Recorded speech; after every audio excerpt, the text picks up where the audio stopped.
is ESPN on ABC. Louisville's ready for a big one, from tailgating at the famed Caboose to filling up L&N Stadium for unbeaten Miami. These are the kinds of days that this program works all year for. Jeff Brom knows how to rebuild and instantly impress. A veteran quarterback, dynamic receiver, one of the best young running backs in the country. Today, they could get their highest ranked win in 8 years.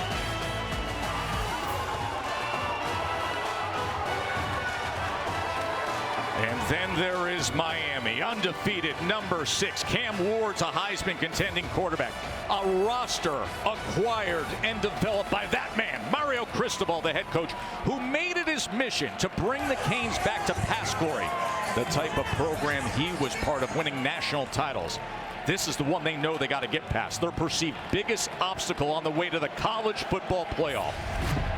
We welcome you to the ACC on ABC, presented by Tums Gummy Bites. Number 6 Miami trying to get to 7-0 against a talent-rich Louisville Cardinals team in what's the first sellout ACC game they've had here in 7 years. Alongside Jordan Rogers, in for Jesse Palmer, I'm Joe Tessitore, and here we are at the start of Jordan, what could be a spectacular day of college football on ABC. We got number 6 here. Then you got number 7 and 11 with Bama and Tennessee, before number 5 Georgia and number 1 Texas in prime time tonight. But let's focus in on the guy who wears number 1 on his jersey here, because Cam Ward on Miami, this could be a very special season. Yeah, his offensive coordinator, Shannon Dawson, called him a once-in-a-lifetime type of talent. And when I watch him on film, I would agree. I think he's the most talented quarterback, the most gifted passer in the entire country. But, Joe, it's taken every bit of a Herculean effort from him the last 2 games to come back from double-digit deficits. It's a team that could very well be sitting at 4-2 if not for their Heisman hopeful quarterback in the biggest test today against Louisville.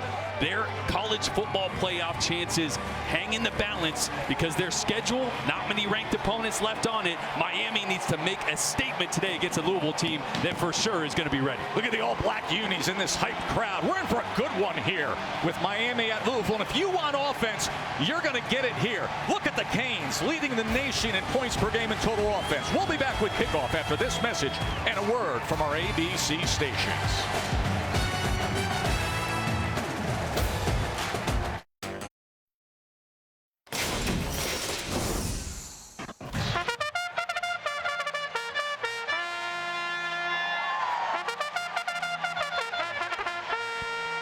Call to the post for kickoff. Katie George is working the Texas game in Formula One this weekend, so we're thrilled to have Stormy Bonantoni with us. Stormy. Happy to be with you, Tess. And when we look at this Miami Hurricanes team, they're coming off a pair of really close down-to-the-wire games. And when I spoke to one of their leaders, wide receiver Xavier Restrepo, he said the way that those 2 games ended was a wake-up call for this team. That they're glad they're winning, but they're just getting by, and that's not good enough, which triggered a players-only meeting for the team. Typically, when we hear about a players-only meeting, it's because the team's losing, they're struggling, they need a spark. Well, this team felt they needed that spark, and to address some issues that winning can at times mask. He also said it's a good opportunity to remind this team that over the last couple years, Miami has lost coming out of the bye week. Said complacency is not an option. They need to be hungry against this Louisville team today. Yeah, Stormy, we just saw Cam Ward sitting there on the bench. He'll wait his turn. Without him, I don't know that they don't grab a couple of those losses. Miami won the toss. They elected to defer. Here is Lacey on the return for Louisville from the 3-yard line, as he pushes for extra effort there out towards the 24. Tyler Shuck has been well-traveled. Jordan started off his career actually with Mario Cristobal at Oregon. Started 7 games there, had a 4-3 record, then goes over to Texas Tech.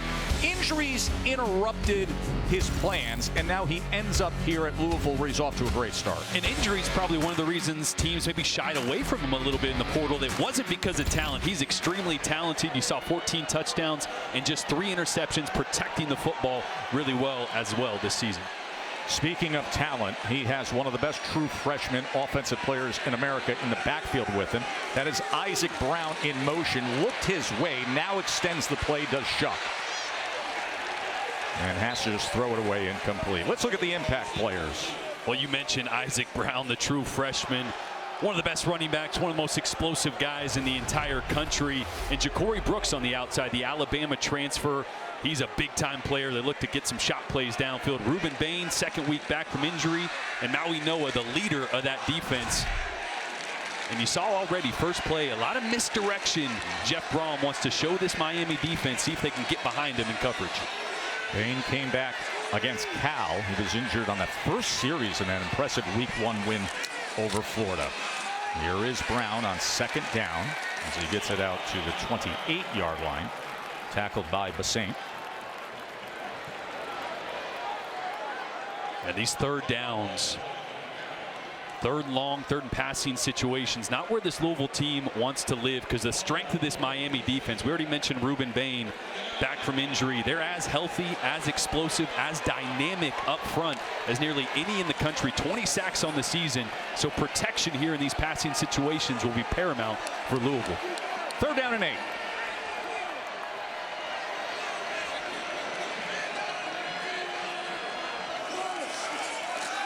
Play action. Chuck has time. He's going to go deep.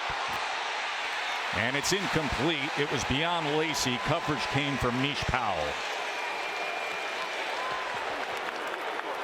Boy, really good protection on that. As I mentioned, a clean pocket for Shuck. Just great coverage on the back end from Miami, trying to find Colin Lacey on a deep post down the middle, working on Mish Powell, the transfer from Washington, just a little too long. And early on, you start to figure out, are the refs going to let some hand fighting go on? It looks like they're going to let these guys play physical on the outside. Brady Hodges on to punt away. 3 and out for Louisville. Restrepo, veteran slot receiver, calls for the fair catch inside the 30. This Miami offense, they have talent everywhere, especially at quarterback, and they have the statistical superlatives to back it up. Yeah, the best offense in the entire country with who I believe is the best quarterback in the entire country. He's my Heisman frontrunner right now. You won't find a more talented arm anywhere. He can throw from any angle, from below his waist to over the top. He can fit the ball in any window across the field, so Louisville is going to have their hands full with number 1 today. Cam Ward leads major college football in passing yards per game at nearly 370 yards per game. Big Mark Fletcher gets the start at running back. Play action. That ball was low and incomplete as he was trying to get it to Isaiah Horton. So Ward, we told you, the great passing yard stats, also leads the nation completions of 20+ yards and is tied for the national lead in passing touchdowns with 20. And it's not just the talent, right? He's a 5th-year starter. He's on his third school. He's got great vision, sees everything on the field, and solves a lot of problems before the ball is ever snapped. 2nd and 10, quick strike, gets it, completes a first down as he connects with Sam Brown, the transfer from Houston. Great little rip, and I mentioned the arm angle, the physical tools that Cam Ward has. Watch this little sidearm flick. 17-yard reception by Sam Brown.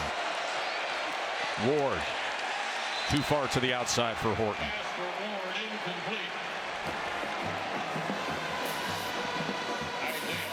Louisville defensively, Ron English said to us, we need to get off to a strong start.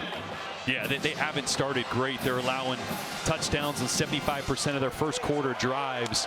We know Miami needs to start fast as well. They've had to come back in quite a few games, so this will be the chess match to watch early. Ron English against Cam Ward. See who can get off the field or get points on the board. Ron English down on the field now. That's a changeup that we will talk about. 2nd down and 10. This is Fletcher on the ground, and big Mark Fletcher with a good run. It'll be 3rd and short, tackled by McDonald. Boy, Fletcher had such a great start against Cal. Before that one got out of hand, they needed to throw it on every down. He led him in carries last year, but Damian Martinez, the transfer from Oregon State, came in, and they thought he'd be the feature back, but really Mark Fletcher has been the best running back of that group. I expect him to get a lot of action today. And you see the formation with the 2 tight ends as H-backs with Williams and McCormick on 3rd and 1. A loaded backfield to pave the way potentially for Fletcher. And with it off left tackle, just enough for that line to gain as McDonald was pursuing down the line. All right, Miami using some tempo. Both these teams traditionally huddle teams. They go at a slower pace, but Miami pushing the envelope early. Lead the nation in third down conversions. He's trying to get Horton again. And that skinny slant. Yeah, we just mentioned Mark Fletcher picking up a little bit of a blitz here. Great job. Late guy actually running in, D lineman late running in, so it wasn't accounted for in the initial blocking scheme by the offensive lineman. Gets a free little run on Cam Ward and right in the face and cause an errant throw. Saw Michael Irvin on the sidelines. He's been a presence with Miami. Of course, one of the greatest to ever play for the Canes. 2nd and 10.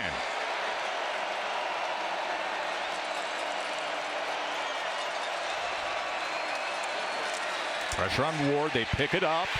And then Ward looks to extend the play. Flips it underhand to Fletcher, who works his way past the line of scrimmage to get positive yardage.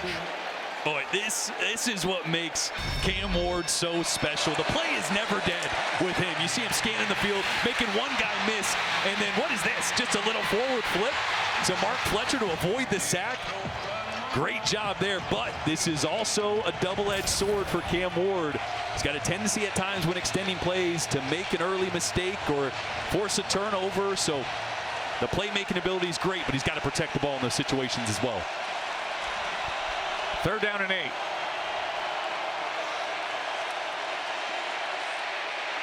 Ward. Now he's going to run for it, and he'll get the first down. Boy, just really good coverage on the back end there by Louisville. Again, he ended up running there, but Tess, this is a guy, when he gets outside the pocket, he's looking to hit the big play with his arm. He's not a guy that's looking to run first, so he's going to extend that play as long as possible because of the man coverage there. No eyes on him. He's able to pick it up with his legs, but he wants to hit those big plays downfield when he gets outside the pocket. 10-yard run for Cam Ward. Opening drive for Miami. Here's Restrepo.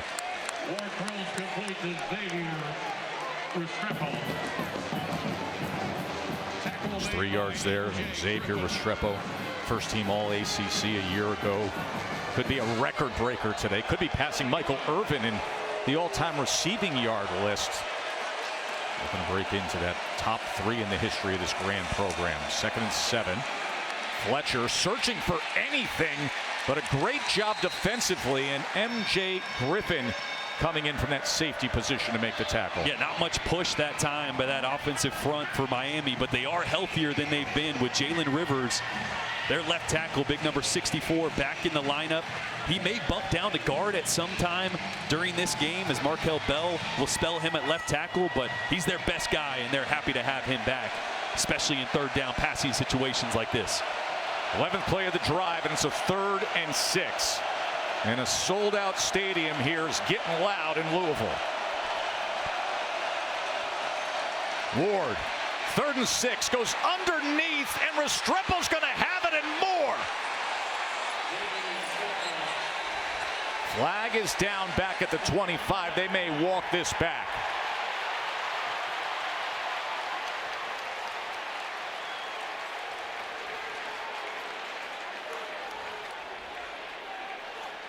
Stuart Mullins heads up this ACC crew.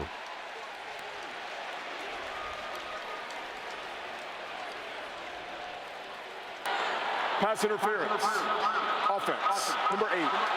15-yard penalty. 3rd down. Yeah, just a little mesh play. I love the call there. Arroyo, he's got to turn to the quarterback there. Instead of trying to get a shoulder on him, he just turns like he's expecting to catch the ball. His body's going to do the job. He doesn't need to try to get a piece of the defender there. Probably would have had the same result. So what was a 3rd and 6 becomes a 3rd and 21. Now, if you're Louisville, got to keep Cam Ward in the pocket. He's going to want to extend the play here as much as possible. Keep him in that pocket.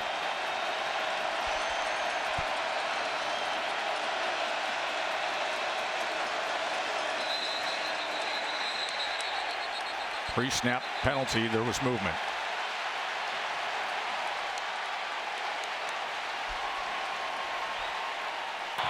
False start. Offense, number 64. 5-yard penalty. Third down. Well, not sure Shannon Dawson has a play call for third and forever. 3rd and 26 here, but expect the ball to get out quick. You can already tell, though, this sold-out crowd really getting behind this Louisville team. We mentioned just how much Jeff Brom teams can show up in big moments like this, and a great first drive for this defense to push Miami back out of scoring range.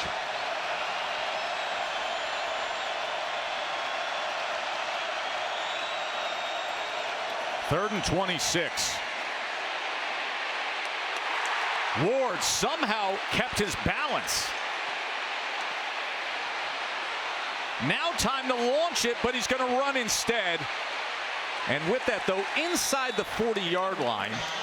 So a 4th down situation from there. Yeah, but here's the problem as a receiver. You don't know which side of the field he's going to go to, right? You scramble drills, or you mirror the quarterback, but he's going to start out right, and he's going to step up in the middle, and he's going to spin around. He goes right, he's going to go back left. I mean, the receivers, they don't know where to go, right? Do I go deep? Do I come back short? That's a really good job by Louisville on the back end of staying plastered to those receivers for that long. Andy Borregales has plenty of leg. Very, very talented. From 55. Up and through. A 55-yard field goal by Borregales, as Cam Ward and his ability kept it alive for the opportunity for 3.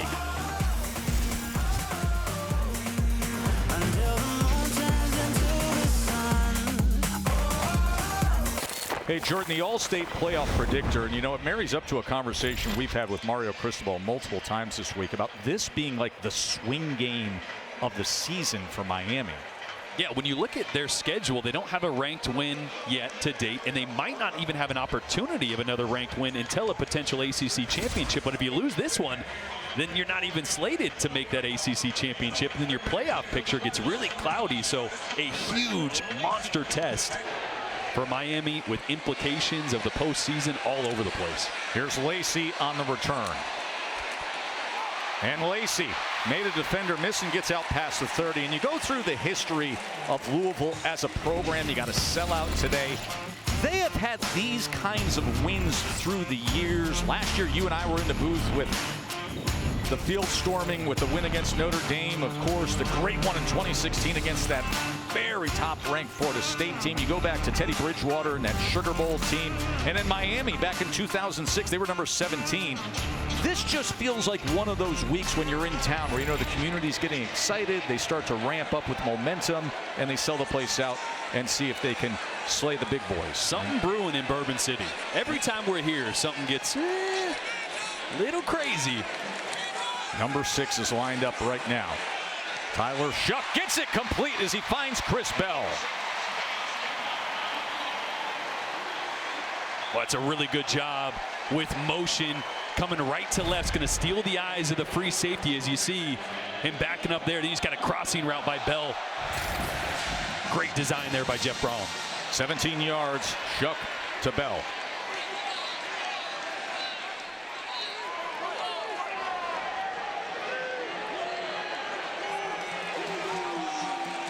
And now Brown catches a seam. He lost his footing, or else he would have had himself an explosive. Boy, great push up front there by this Louisville offensive line. We mentioned just how talented Isaac Brown is. When you give him any green grass, he's going to take it, and he has such a burst, and no one brings him down the first time unless he trips on his own feet. Went for 8 yards there. Yes. That turf monster will get the best of you sometimes. Brown again. Look at how quick he is. True freshman showing off here.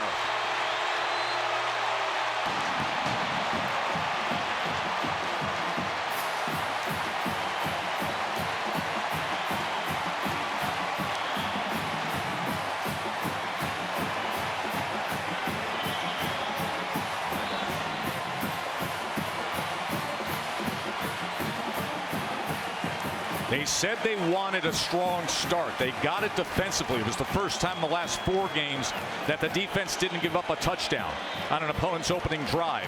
And then they take the ball and come right down the field. A 43-yard touchdown by Isaac Brown. That's a way to get it started, huh? The true freshman just keeps making plays, Tess. And I mentioned the first guy never brings him down. Watch Tyler Bear in the end right here. He's going to be looping in. They're running a little game here, and watch the hole that opens up right there for Isaac Brown. Made Tyler Bear miss, and then nobody there. The speed to finish it off, and Louisville starting this thing hot.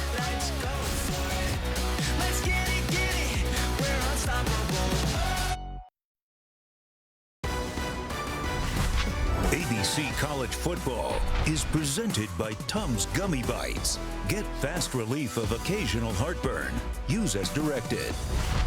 In part by Taco Bell.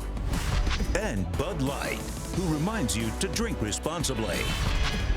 That's a good-looking trophy right there. That's what they play for. The Schnellenberger Trophy. It was introduced last year to honor Howard Schnellenberger, who, of course, coached Miami in '79-83, the national title, the first national title for Miami, and then coached Louisville, led the Cards to their first 10-win season. And a pair of his actual boots, bronzed. If you had a trophy, Tess, they'd probably have to bronze like a cup of espresso. That could be that, or bronze some Scarpe Italiano Gucci. Chris Johnson on the return. Look, we've already seen a little bit of Cam Ward, but I have shown you and talked about the arm angles. Look at this. That's nearly submarine. His ability to get it around defenders, find the angle whenever he needs to. But here's what I love, the vision. Look, an extra defender running off. The ball has already been snapped. He's holding it. He's pointing to see, hey, Rick, did the ref throw the flag? Did he not? Okay, he didn't. Let me get back to my read. Rip a seam right down the middle. The arm talent, the vision, all there. Now, here's the playmaking ability that we've seen that can either be really good or, like we saw against Cal, turn into a big play going the other way. That decision-making when outside the pocket, extending those plays is going to be the make or break for Cam Ward in Miami today. Every coach we talk to on either side will rave about what he is and what a difference maker he can be on the field. Just does things others can't. Fletcher on the carry as Fletcher muscles his way out to the 38-yard line. I thought it was a great little story talking to Shannon Dawson, the offensive coordinator, about Mark Fletcher. He was one of the first guys to text Damian Martinez about coming to Miami. Wanted the competition, wanted that running back room to get better. And here he is on second down, and look at Mark Fletcher. 6'2", 225 pounds downhill.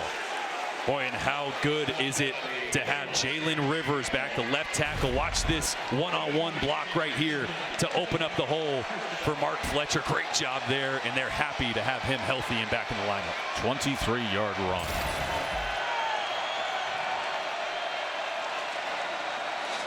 Fletcher again, big hole. They didn't touch him till he was 8 yards downfield. And we talk a lot about Cam Ward, right, his ability. But Shannon Dawson mentioned before that Cal game got out of hand, they were planning on just leaning on Mark Fletcher, on running the football, being physical to open up some of the play action downfield. It looks like how it's going so far. 8.5 per to start the game. They quickly get it to the outside to Horton. And Horton is corralled after just 2.5 yards.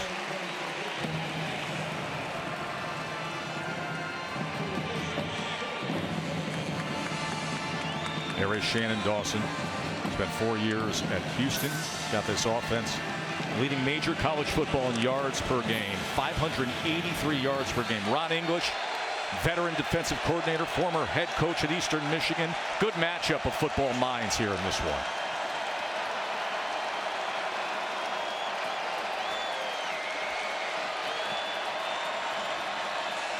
Second and 7. They drop 8. And look at the time they give Cam Ward because of it.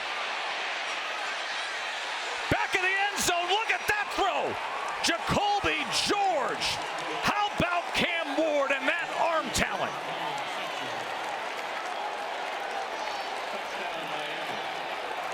And just mentioned the outside the pocket playmaking ability from Cam Ward, his ability to extend the play.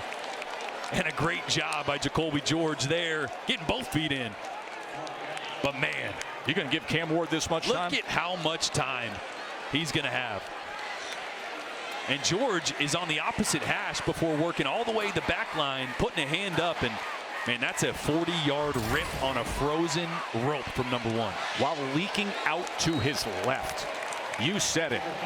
The most gifted thrower in the country. The guy who sees everything, can do just about everything. And with that strike, Cam Ward, Heisman contender, puts the Canes back up.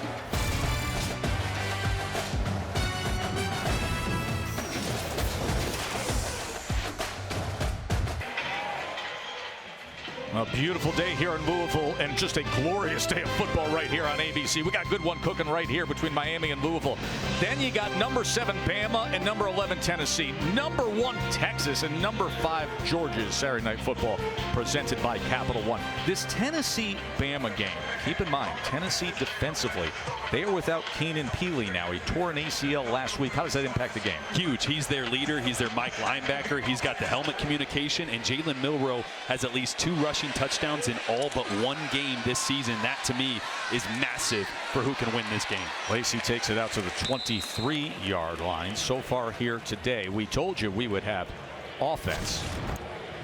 Yeah, and this was Brown on the 43-yard touchdown. The true freshman just got out to such a hot start, so explosive, and Miami once again giving up big explosive plays early in a game, a trend that continues, but also a trend that continues. Cam Ward making unbelievable plays off platform, off schedule. Louisville going to have to find a way to slow him down. Miami number 1 in the nation with 20-plus yard plays, and they already have 2 today. And there is Cam Ward. He'll sit back and watch Tyler Shuck and Isaac Brown, see what his defense can offer up. Play action, shallow cross is incomplete. Ja'Cory Brooks, who's had himself such a good season, couldn't hold on to that. No, and you know, Brian Brom, offensive coordinator for Louisville, mentioned Ja'Cory Brooks, he'll drop 1 or 2 a game, right? But he's also going to make 1 or 2 huge plays a game. That time, great call in man coverage, a lot of green grass he could have ran to. Just another mental mistake from their number 1 receiver. Transfer from Alabama, who's number 2 in the ACC in receiving yards.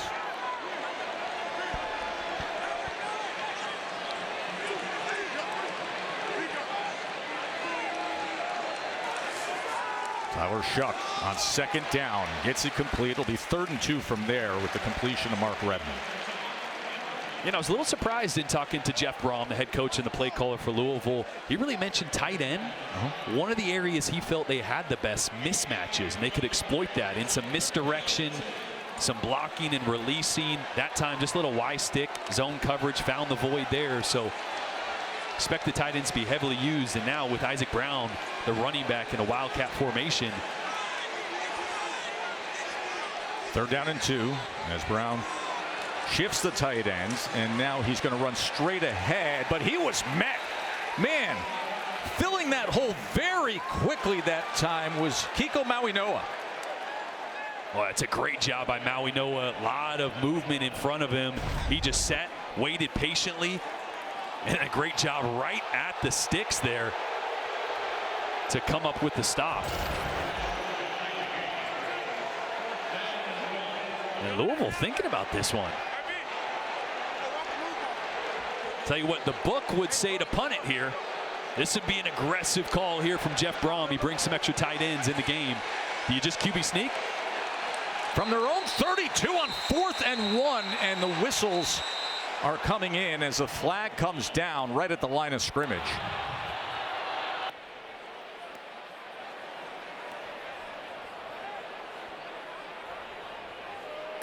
Prior to the snap, timeout, Miami. So Miami's going to use a timeout, as Mario Cristobal, I think, was as shocked as everybody here in the stadium on a 4th and 1 from Louisville's own 32-yard line.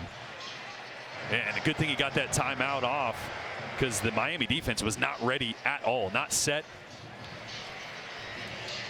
Aggressive early call from Jeff Brom. It's Miami team, Jordan, that's 6-0, trying to go to 7-0. And you think about the past couple weeks for Miami, where they've had these close calls and then the ultimate comeback at Cal. I think if it's any other year and you don't have Cam Ward, you're probably sitting there with 2 losses right now. Oh, easily, right? I mean, it has taken 2 Heisman-like performances from Cam Ward to come back from those double-digit deficits. 20 points down in the fourth quarter alone against Cal. So they need to fast start, but this defense, we saw him give up another explosive play. They need to limit those and help out Miami a little bit early in games. Yeah, they've given up 7 plays over 50 yards this year, and that's why you get into some of these big holes where you need the superstar performance from Cam Ward. Those are the close calls in recent weeks. The last game, look at the margin early, and then the last couple games right to the wire. And this is a 4th down and 1 for Louisville from their own 32-yard line.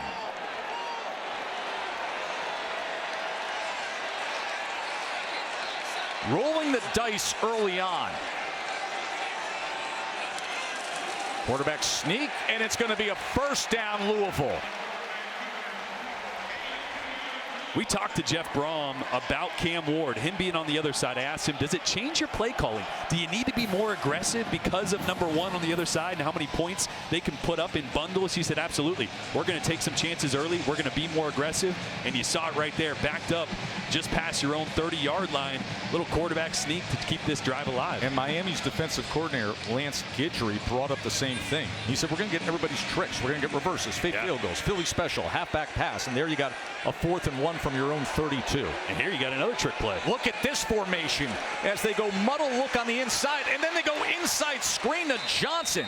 They went with only 3 offensive linemen on the interior and come back to it for a screen. Yeah, you got offensive linemen out here and out here trying to confuse Miami. Then you're just going to sneak the tight end right back in here for a little middle screen. Really good job by the backside pursuit of Miami, not getting fooled there. Really a pods formation that you often see on special teams. They bust out on offense, and it goes for 6 yards. We used to call that formation fight song because every time we ran it, strike up the band. I like it. Not that time. Miami defense, good job. 2nd and 4. Here's Brown again. Remember, he had the 43-yard touchdown earlier today. It'll be 3rd down as he's stacked up at the line. You can see already this plan for Louisville is get the ball out of Tyler Shuck's hands quickly. This defensive front for Miami is really talented. They're healthy. Elijah Alston back in, Ruben Bain back healthy, Tyler Barron on the other side. They want to keep them off guard, and Jason Taylor, the coach for them, has them rolling. Pro Football Hall of Famer who coaches a defensive line for the Canes.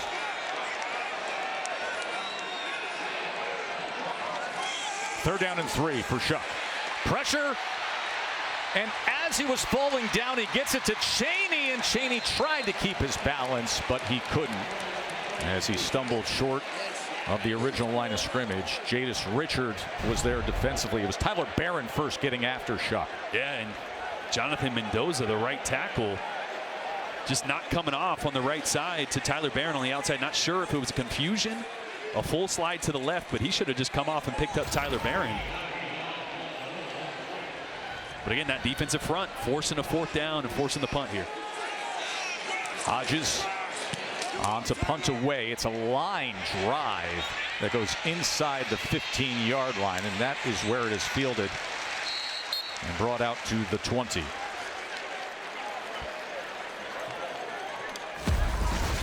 This season, All-State will celebrate every field goal and extra point made by participating universities by making a donation to the university's General Scholarship Fund, and we thank All-State for that. Beautiful day here. The first sold-out ACC game at L&N Stadium since 2017. Last year, Louisville, a great season they had all the way to the ACC championship game. They won 38-31 in Miami. Came down to a 4th and goal with a couple minutes left for the Canes that they failed on.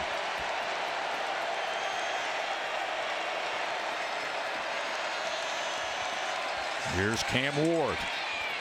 Quick strike and another first down. Xavier Restrepo, we told you, is working his way up the all-time record list in Miami receiving marks. And he's fun to watch, right? Because if you lined up everybody on the field on a 40-yard dash, he's not beating everybody.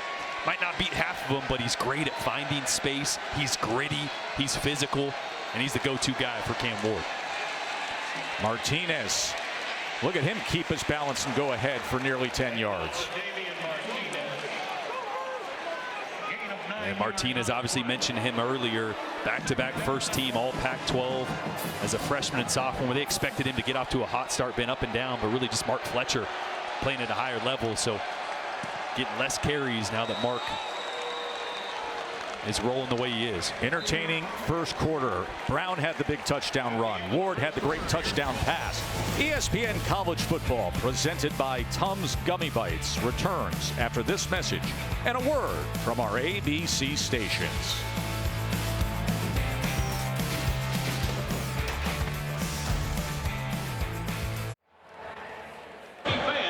Coach Braun, we saw you guys go for it from 4th and 1 on your own 32. How much do you anticipate more of that aggressive mindset moving forward? Well, we're going to have to be aggressive because right now we're not stopping them at all on defense. On offense, we got to block better. So we got a ways to go because this is a good football team. We have to play much better. Thank you, Coach. Thank you, Stormy. As we start the second quarter, 10-7, Miami leads. I showed you that 4th and 1 that Louisville was able to convert. Right now it is a 2nd and 1 for Miami to open up this second quarter as Martinez is able to fight his way ahead. Past midfield for a first down. MJ Griffin with the tackle. And Miami getting back to that tempo. Again, not something they usually major in. Much more of a huddle team, but a lot quicker pace today. Ward on first down. Look at how relaxed he is. Sam Brown into the end zone.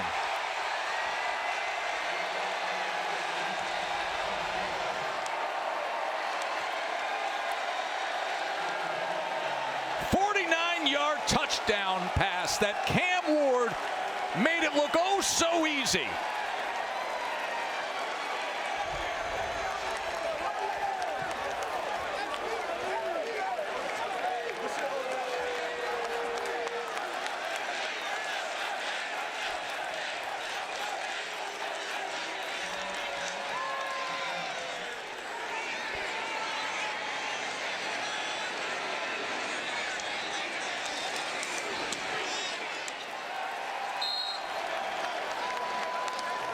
Sam Brown gets himself wide open and Cam Ward delivers. Yeah, watch the confusion here. Benjamin Perry, linebacker, right here is going to be confused at who he has. What he should do is once Cam Brown comes down, he should carry and run with him. He doesn't. The corner's expecting him to, and that's why the corner then hesitates. It's late and wide open. You mentioned how wide open he is. Just a little bit of confusion. I mentioned the tempo from Miami. Don't usually do that. I think it's catching Louisville off guard a little bit. Cam Ward, 22 touchdown passes. Little zombie land touchdown celebration. He leads the country in touchdown throws. 22 now for the undefeated Canes. 2 today. Little double tap from him.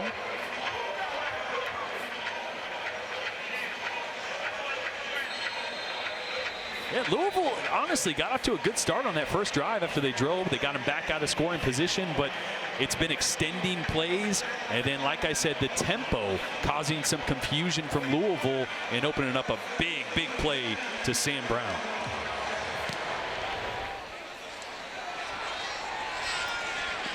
Two touchdown passes. Do you like yourself some Cam Ward, Kevin Nagandi?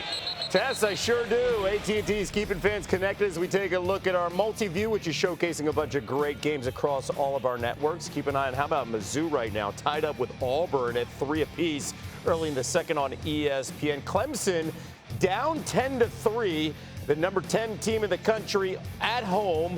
And how about undefeated Army? They continue to roll up 17-0 over on ESPN2. Back to you, Tess and Jordan. And Bryson Daly for Army has a touchdown throw, a touchdown run, and don't look now, but what a collision course we could be on in the American Conference. Oh, no doubt. Great action right here in the ACC. As Louisville back to business and getting it complete to Mark Redmond is Tyler Shuck. And Louisville keeping an eye on that Clemson game, huh? We talked about the implications that this game could have on the ACC championship, on the college football playoff outlook for Miami because of their schedule. Would sure help if one of those undefeated teams stumbled today. Louisville quick to the line before Shuck settles things down after this 7-yard reception by Mark Redmond. Isaac Brown trying to get outside, but great pursuit down the line by Tyler Barron. And Tyler Barron missed the tackle on that long touchdown run that Isaac Brown had. A few drives ago that time, making the big play, the transfer from Tennessee. Bounced around a little bit before finding his home here. Bounced around a little bit. Quite a bit. Wild transfer story that included flipping from Ole Miss after leaving Tennessee to Louisville, and then some reports of issues at Louisville and parted ways, and he re-entered the transfer portal and is having a lot of success at Miami.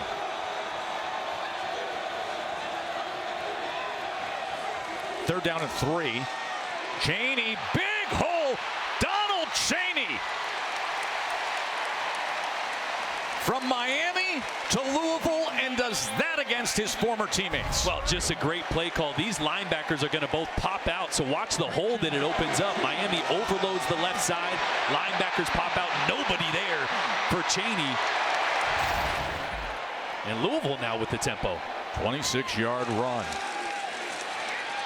Shuck looking for an option. Just has to throw it away.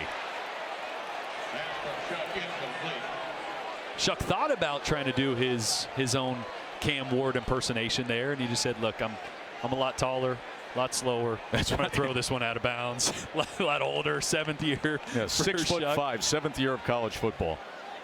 I say that a little facetiously. He's actually a lot more athletic than he gets credit for. He is. He's not a guy that's going to look to run first, but if he can get up through the pocket and take off, he's got some speed as well. Dealt with injuries in his career. Broken collarbone 2 straight years. Broken fibula in 2023. Goes against the grain, gets it complete to Colin Lacey. They want him to play a big role today.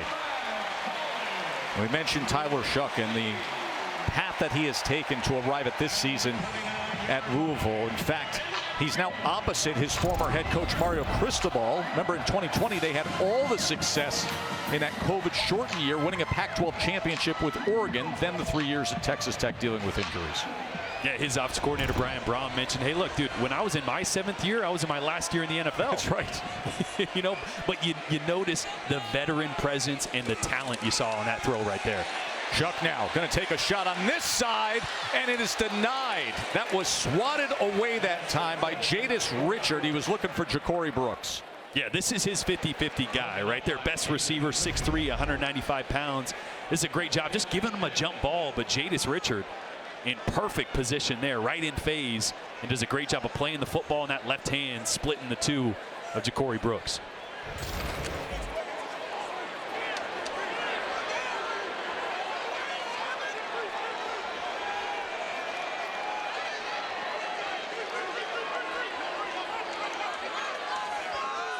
Second and 10.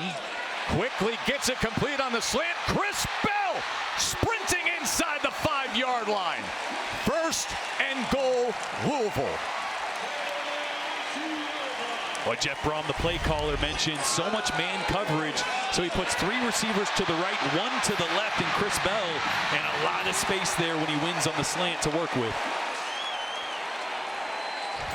This is a great response by Louisville offensively after Miami's Cam Ward had the 49-yard touchdown to Brown to take a 10-point lead. Immediately right down the field comes the Ville. Brown, he was denied. Good job filling that hole defensively. Simeon Barrow getting in there, a guy that's been playing really well the last couple weeks for this vaunted front from Miami. The former Michigan State transfer had a great game against Cal. His presence is felt between the tackles. And Lance Guidry, defensive coordinator, told us the other day, he said when he's healthy, you see the difference, and that's what you've seen the past couple weeks, and he was quick to get in there defensively and make that tackle. Second and goal. There is Lance, seeing if his defense can get a stop. Play action. Shuck to the end zone. Touchdown, Cardinals. Mark Redmond.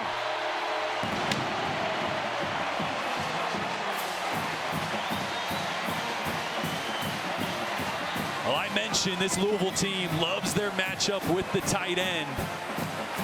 You sprinkle in a little misdirection, some eye candy. Watch the motion here and watch this backside safety lose vision on the tight end coming across. nobody back home. It's the eye candy. It's the pre-snap motions. It's Jeff Brom and this Louisville offense operating at a high level and going pace for pace right now with this Miami offense. 75-yard drive. Capped it with the touchdown to Redmond. Back and forth they go. And you know who's on deck. Chuck did his thing. But the best in the country is coming up next. Cam Ward and the Canes offense. Don't go anywhere.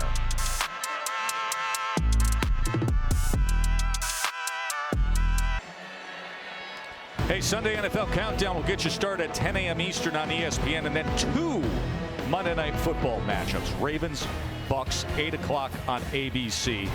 And Miami great Ed Reed is going to be with the Mannings for the Manning cast on E2. And then 9 o'clock Chargers and Cardinals on ESPN Plus. Remember that, it's ESPN Plus for Chargers and Cardinals at 9 o'clock.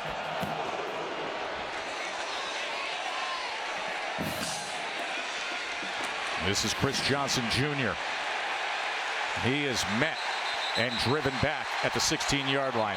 Built for Success is presented by Ram Trucks. A look at Cam Ward so far today. Well, I talked about the arm talent, just changing his slot, ripping balls in there with accuracy, and then against this defense, he's had to dodge, duck, dip, dive, and dodge his way to making plays. He did it inside the pocket, and then his scrambling ability to still have vision downfield.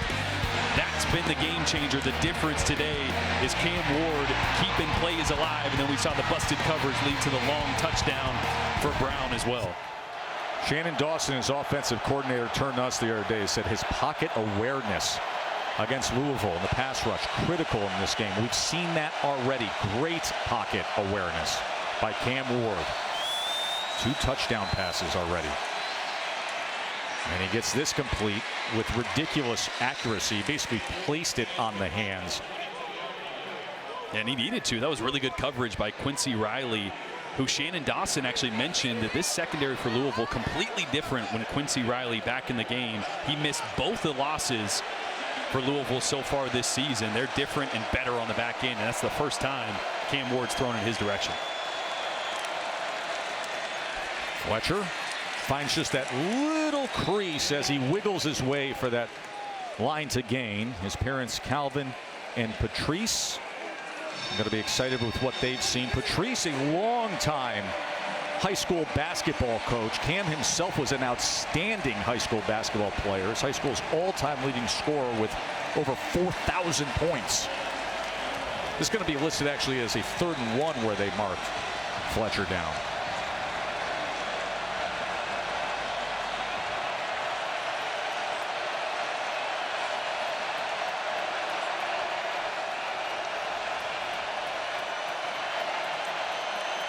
There's 3rd and 1, and he may have been stopped. That was a tremendous defensive effort. Puryear and Quinn getting involved. Yeah, Louisville trotted on 2 extra big boys up front to force that 4th down. We saw Louisville in a similar situation go for it. I think both these offensive coordinators realizing this could be a shootout today. Every drive, every series, you need to try to get points. 4th and 1 with the ball cresting just over your own 25-yard line. They're going to get back in this double wing. Last time they handed it right off up the middle. 4th and 1. Straight ahead and a 1st down. Mark Fletcher, 225 pounds, coming straight at you. Yeah, and a great block by true freshman tight end Elijah Lofton. He's going to come right here and lead the way for Fletcher. Really good block from a guy that's not known for it. He's just 6'3", 230, so great job from the true freshman to stick his nose in there and pick up that first. Ward on 1st down. As he checks down to Fletcher, who breaks free. Look at the big strides from Mark Fletcher.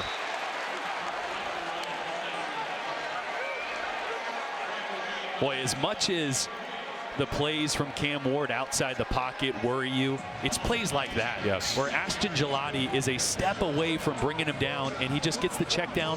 Mark Fletcher breaks a tackle, and you pick up a big gain. 18 yards. Yeah.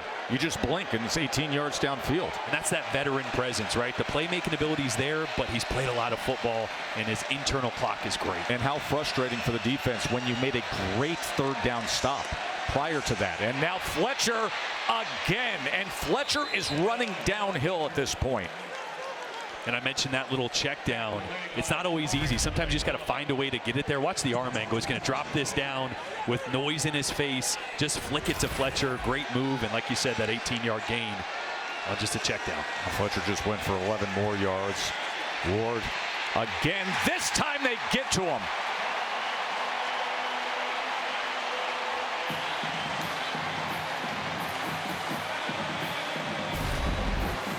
Well, yeah, great job working here and then getting back to the middle. You know Cam Ward is going to buy time in this pocket. Little internal twist by the nose and the D tackle. Looked like Gerard again made a big play down there at the goal line. And this time, little internal twist, bringing Ward down. So Jordan Gerard getting to him, sacked, a loss of 9, 6.5 minutes. Before we get to Kevin, Booger, and Dan in the studio, they'll get us all set on what has happened so far today in college football. The big one still set to come your way with Bama and Tennessee right here on ABC at 3:30. And then #1 Texas hosting Georgia, 7:30 here on ABC. And what a weekend it is in Austin, Texas, with Formula One tomorrow as well here on ABC. 2nd down and 19.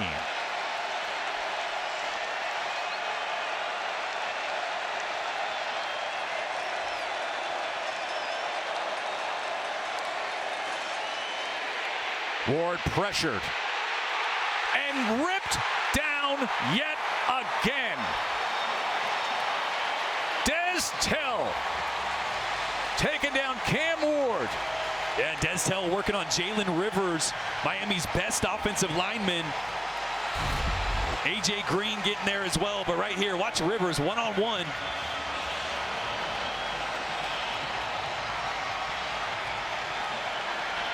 And just a great job by A.J. Green of winning with some speed and forcing a 3rd and forever.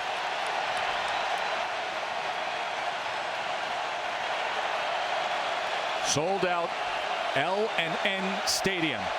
And here's where they can impact the game. 3rd and 24. Cam Ward downfield and out of bounds, incomplete. Well done by the Louisville defense.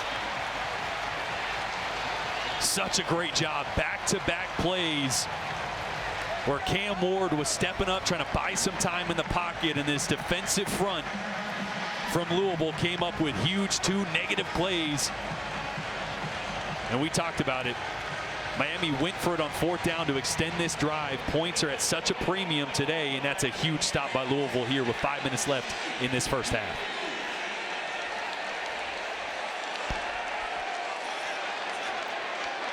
The big Aussie Dylan Joyce on to punt away.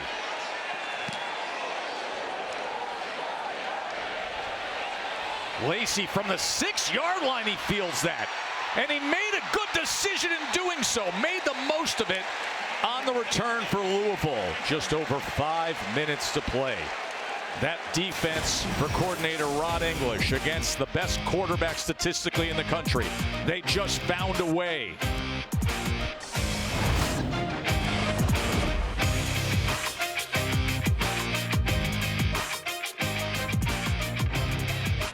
Thank you, Kevin. And this Louisville team is going to be at Clemson on November 2nd.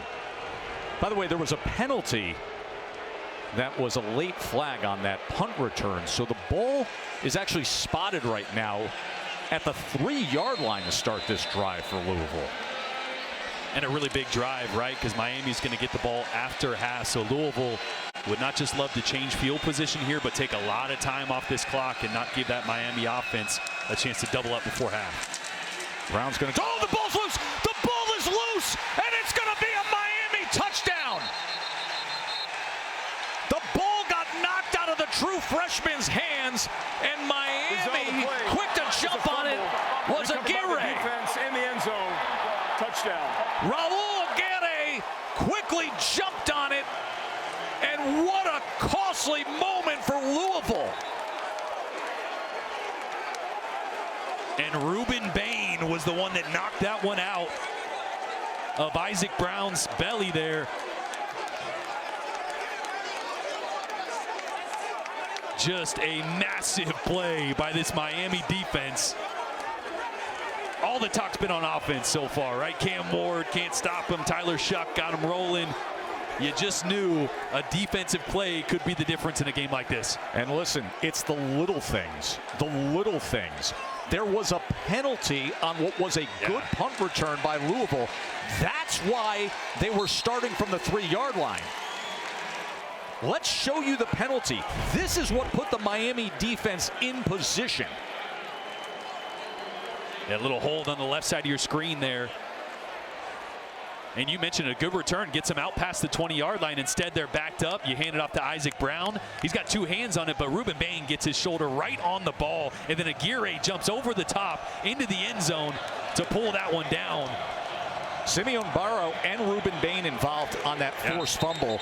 And then Aguirre, who's been getting better and better with more and more playing time, really developing into a heck of a linebacker for Miami. Look at this play right here. Look at the alertness. Over the top of Brown to bring that one down. Jeez.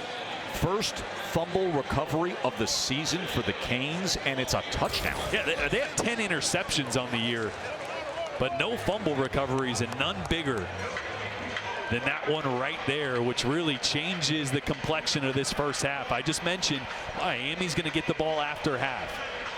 Both offenses have been rolling so far, but now Louisville finds themselves in a 10-point deficit here with a big drive impending. Miami trying to get to 7-0. Be the first time they've done that since 2017. This program just feels different with what Mario Cristobal's been doing, acquiring and developing talent.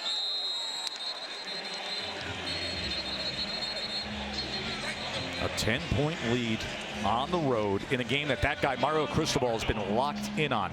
He has told us, I mean, he said it so many times, boy, it's a big one right now. They know when they look at their schedule, this spot on the road against this talented team, this is a big one. But he also mentioned just how much this team is taking ownership over their own season, right? And Stormy mentioned the players only meeting despite being 6-0. And he also mentioned Mario Cristobal, this is the most fun he's ever had coaching because his team takes over the responsibility and the urgency of situations and games like this. So after the fumble that was recovered for a touchdown, here's Louisville. Shuck gets it out quickly and gets it complete to Chris Bell. And the crowd wants a penalty flag, as it was like a little bit of a pinball machine once Chris Bell was on the sideline there. Deani Hill was there defensively. Yeah, he's going to get thrown into another Miami player here on the sideline. Patterson. I don't think Patterson did anything purposely a little there. self-defense. It was the throw afterwards or right before that. 2nd and 1. By the way, Donald Chaney now the running back. He gets the carry here. And that is after Isaac Brown, the outstanding true freshman, fumbled the ball that was recovered for a touchdown. Donald Chaney, the ball carrier. And Isaac Brown will find his way back into this lineup. Sometimes you just need to take a second, recenter yourself, especially as a young player. Right? I mean, that's a big moment. He's had a lot of big positive moments, probably his first big negative moment. Great job, I think, by Jeff Brom, but just give him a second to center himself, right? Think about it. He's still their best player on offense running the rock, so he'll get out there soon enough. Cam Ward just watched his defense get on the board to push this to a 10-point margin. Ward with 2 touchdown passes today. Kewan Brown tackled by Ruben Bain. Boy, Bain has really made his presence felt so far today, huh? How many times have we called his name? Oh, yeah. I mean, the guy's a monster. He's obviously NFL prospect already as a sophomore. Massive recruit. Was a freshman All-American. Had 7.5 sacks a year ago. He's what you think of when you say a Miami defensive line. Yes. The size, the athleticism. They can play him inside, outside, on the edge here. 2nd and 10. Shuck sidearms it underneath. Check down to Chaney, who turns the corner, makes a man miss, and look at this effort from the former Miami Hurricane, Donald Chaney. 18 yards there. Well, we've been talking a lot about Cam Ward's arm angle, but Tyler Shuck goes, hey, hold my beer real quick. I can do it too. Watch this. Dropping the slot down. Again, check down. So important in games like this. Just keep the sticks moving. Here's Shuck on first down. Gets it complete again, Chris Bell. And now Louisville with a drive where they can respond after giving up the touchdown on the fumble. And again, it's easy to talk about Cam Ward's talent. Tyler Shuck is really talented. Again, with the arm angle on the run to the left. Accurate throw. That's a tough throw to make. But again, we mentioned it, the injury history, Oregon and then at Texas Tech is kind of the reason I think teams maybe shied away from him. The talent is there. Isaac Brown back in, leads all true freshmen nationally in rushing yards. They check down to him. Here is Brown. And Brown goes ahead for maybe a yard and a half. Let's see if they let this one tick down to the 2-minute timeout. Second down. Or they try to get one more play off.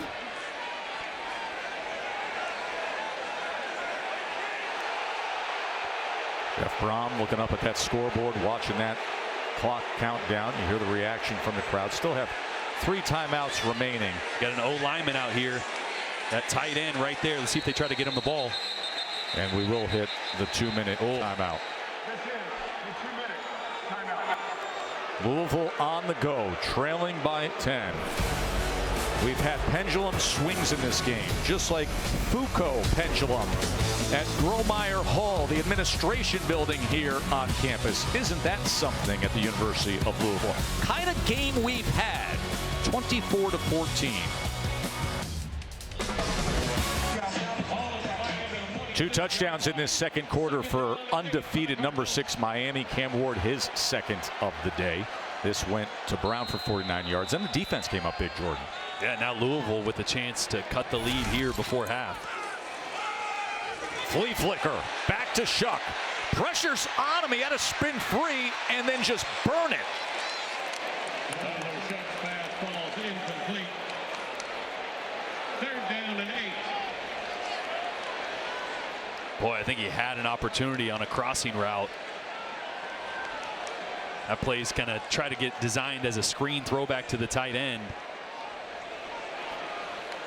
Now Noah and Barron were coming after Tyler Shuck. Yeah, and the defense blew the all whole over thing them. up. Third down and 8. There's Kiko.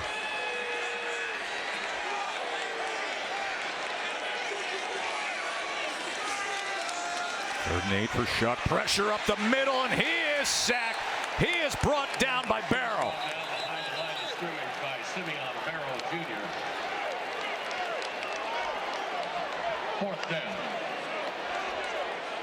Boy, Barrow just working on a little bit of a stunt.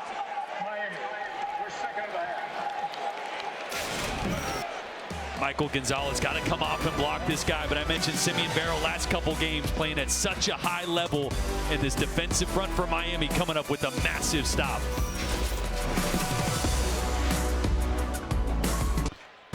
They're going to be a good one at Rocky Top, coming up right here at 3:30 on ABC. Number 7 Alabama, number 8 Tennessee. Remember what happened back in 2022 when the Crimson Tide went to Neyland Stadium. Tennessee got the best of them now. Now you got this far more loaded Tennessee roster dealing with some injuries, but we'll see what happens when Nico and the guys get after Alabama. Travelstead now on to attempt the field goal.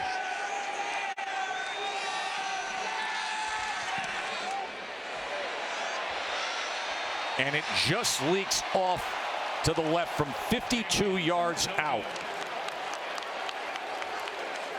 Let's go to the studio to Kevin Nagandi. That's Capital One halftime report with Booger McFarland and Darren Orlovsky coming up in a few minutes. Army continues the roll. Clemson now with the lead in control. Indiana trying to remain undefeated. Highlights coming your way. You guys were discussing Cam Ward's ability to extend plays. That's the storyline, right? Yeah, no doubt. Sans the fumble, I think if you're Louisville, you got to feel pretty good. They got to be able to rush with 4 while also playing coverage on the back end. I think you got to go after him. If you give him time, his ability to hang in the pocket, find people downfield is too dangerous. Okay, Tess, highlights coming your way. Back to you. Thanks, guys. Look forward to it. Cam Ward, 9 completions, 2 touchdowns, 143 yards. Minute 38 to operate with here. They exhausted 2 timeouts to get to this point.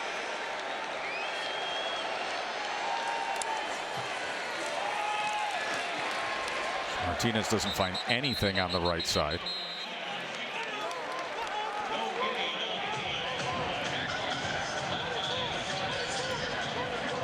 Rod has had a good first half.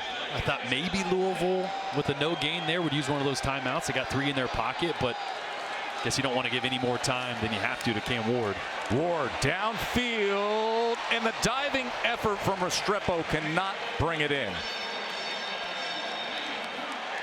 Boy, a hard pump to the field trying to get Corey Thornton the corner to bite. Doesn't. Ball's just out of the reach of Restrepo. Great effort there.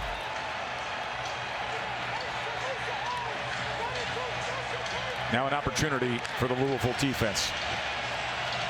Yeah, do you run it here and force Louisville to use one of those timeouts, or do you try to pick this up? I think they put the ball in Cam Ward's hands here as Louisville shows man coverage with everybody stacked up. Let's see if they come or they drop out. Play clock was running down, 3rd down and 10. Fighting for it while he was on the ground that time was Restrepo. He thinks he's got the catch for the first down. As the ball was juggled, he's laying on the turf and secured the ball. Watch this. And Miami trying to run a play here, but that one looked like, oh, that ball hits the turf. Miami trying to get a snap off. Wow. Ruling on the field of a completed catch is under further review. What an effort. Quincy Riley, originally in there in coverage, breaks it up, does a great job, but Restrepo with the focus as the ball's going to the ground nearly makes a circus catch. You see Riley in great position there, breaking up the pass, but watch Restrepo's eyes. They never leave that ball. Lands on him, able to secure it, and then that's Corey Thornton come through. That's there. right. Who was in coverage on that last play, kind of pushing it out of the hands of Restrepo. Otherwise, I think that would have been a catch. Let's bring in our rules expert, Matt Austin. Yeah, Joe, I think you guys nailed it here. He did finally get the ball in his possession. Well, not in his possession, but he got the ball in his hands, laying on his back, but he never really firmly controlled it. And you can see that as the defender came in, the ball was always moving. The ball eventually hit the ground. This is an incomplete pass. I mean, can't understate the job by Corey Thornton there, breaking this up. Look, Restrepo has firm control right there, and then it's the punch of the left hand at the end that gets that to hit the turf. And there is the ACC Replay Command Center under the guidance of Alberto Riveron, one of the best officials in football over the past 20-plus years. 10-point lead for Miami as it stands right now with 57 seconds remaining. Well, the key here with that incompletion, Louisville's going to have all 3 of their timeouts. After further review, the pass touched the ground before the receiver gained control. It's an incomplete pass. The ball will be returned to the 34-yard line where it'll be 4th down and 10. The play ended with 1 minute and 5 seconds on the game clock. Please set the clock to 1:05 and start it on the snap. So they gain back a little time and preserve all 3 timeouts. Louisville does. See if they can put together a drive here late in this first half. And again, remember, Miami's going to get the ball to start the second half. So Louisville want to get some points on the board here. Stop them on 3rd down. Remember, Miami came into the game leading the nation in 3rd down conversions. 2 of 6 today.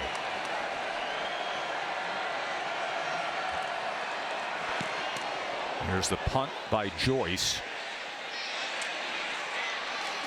And Lacey fields it, and Louisville will take over with 57 seconds remaining. Yeah, it's just been some miscues by Louisville early. True freshman Isaac Brown coughing the ball up in his own end zone, recovered by Aguirre for the touchdown. Field goal opportunity that goes just to the left. But again, remember that fumble recovery for a touchdown. There was a holding call on the punt return. That ball would have been out past the 20. Instead, they're a few yards out of the end zone. They fumble, and really that's the difference in the game. Yeah, that penalty on that punt return, huge. It just teed it up, and then you have the turnover, and it becomes a quick 7 for Miami. Let's see how Louisville manages final 57 seconds with 3 timeouts. Shuck gets it started well as he connects with Johnson.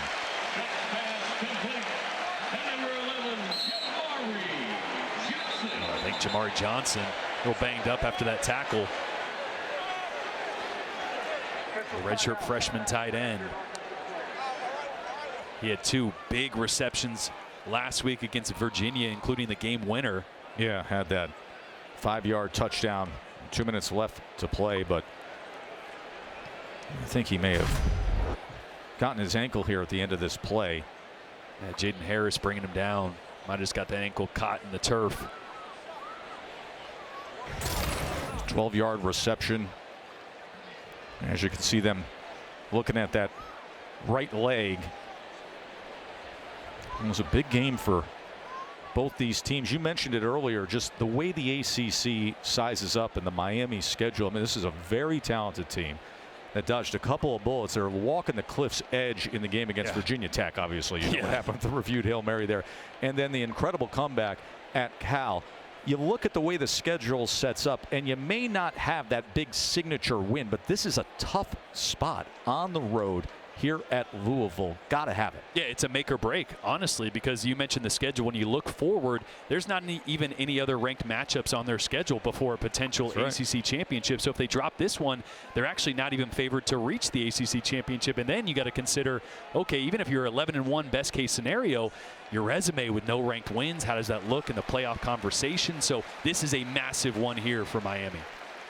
Florida State obviously not turning out to be the team everybody thought. So these are the games that remain here. There's Florida State there. Duke came up with the win against Florida State last night. You're at Georgia Tech. You got Wake and you got Syracuse. So you don't see numbers next to the names, George. Yeah, not at all. So really important that Miami gets style points as this season goes on, right? Committee's going to get together and talk about wins and losses and strength of schedule and strength of record, but also they're going to talk about offense and scoring points, and Miami does that better than anybody.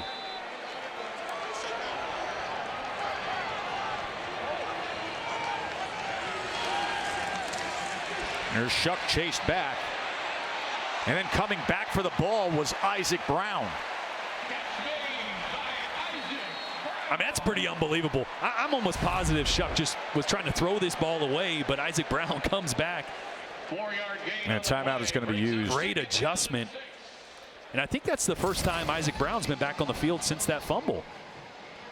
Had the 43-yard touchdown. First time he touched it since that fumble, right? Had the 43-yard touchdown to open up this game. He is so explosive. But then a costly turnover when Barrow and Bain collapsed on him. They had the ball on the 3-yard line, and then Agate jumped on it. And really, that is the big moment of this first half so far. Listen, you know Miami's offense is good enough. You can't be giving up defensive scores. No, and you had just come up with a stop on a drive where Miami had gone for it on 4th down. You have an opportunity down 3 to then take the lead. Instead, you're down 10 after fumbling and giving a defensive touchdown up to Miami.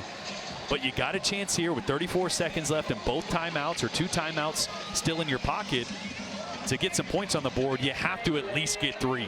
So as we get on this side of the field, decision making by Tyler Shuck is going to be really important. Want to at least get yourself in position to make a field goal. 2nd and 6. Shuck.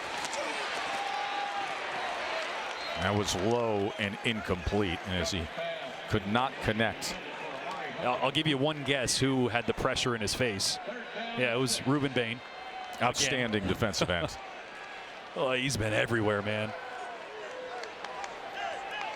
29 seconds remain. 2 timeouts for Louisville, but facing a 3rd and 6. I think a little bit of the problem when you get into your 2-minute offense, not a lot of motions and shifts like your normal down and distance, and that's where they've really created an advantage against this Miami defense. Saw that view from the center judge who has the camera on his chest today. And now the quick out with Chris Bell, and they're going to mark him short of that line to gain based on that. Let's see. And now they call for it. Yeah, Bell looked like he kind of reached that ball out too. Absolutely, yeah. It's in his right hand. Oh yeah, I think that was should have been a first there in my opinion. And now the officials see what we see, and they're going to review the spot of this ball. The line to gain is under further review. For starters, just a heck of a throw by Tyler Shuck from the opposite hash. It's probably a 35-yard throw to just pick up a minimal gain, but it's going to turn out to be, I believe, just enough to pick up this crucial first down, as Chris Bell does a great job of switching it to his right hand here. Oh, there's no question. Oh, yeah. I mean, that's a football length past that first down right down the line. A great shot there. Should be a very short review here to mark this and give the first down to Louisville. 24 seconds to play here in this first half. A first half that saw Cam Ward with 2 touchdown passes. There you see the ACC's replay command center.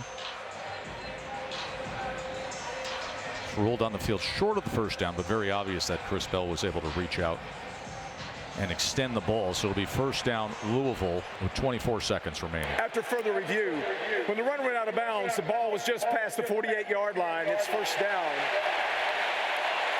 The run went out of bounds. The clock will start on the snap. Great effort by Chris Bell.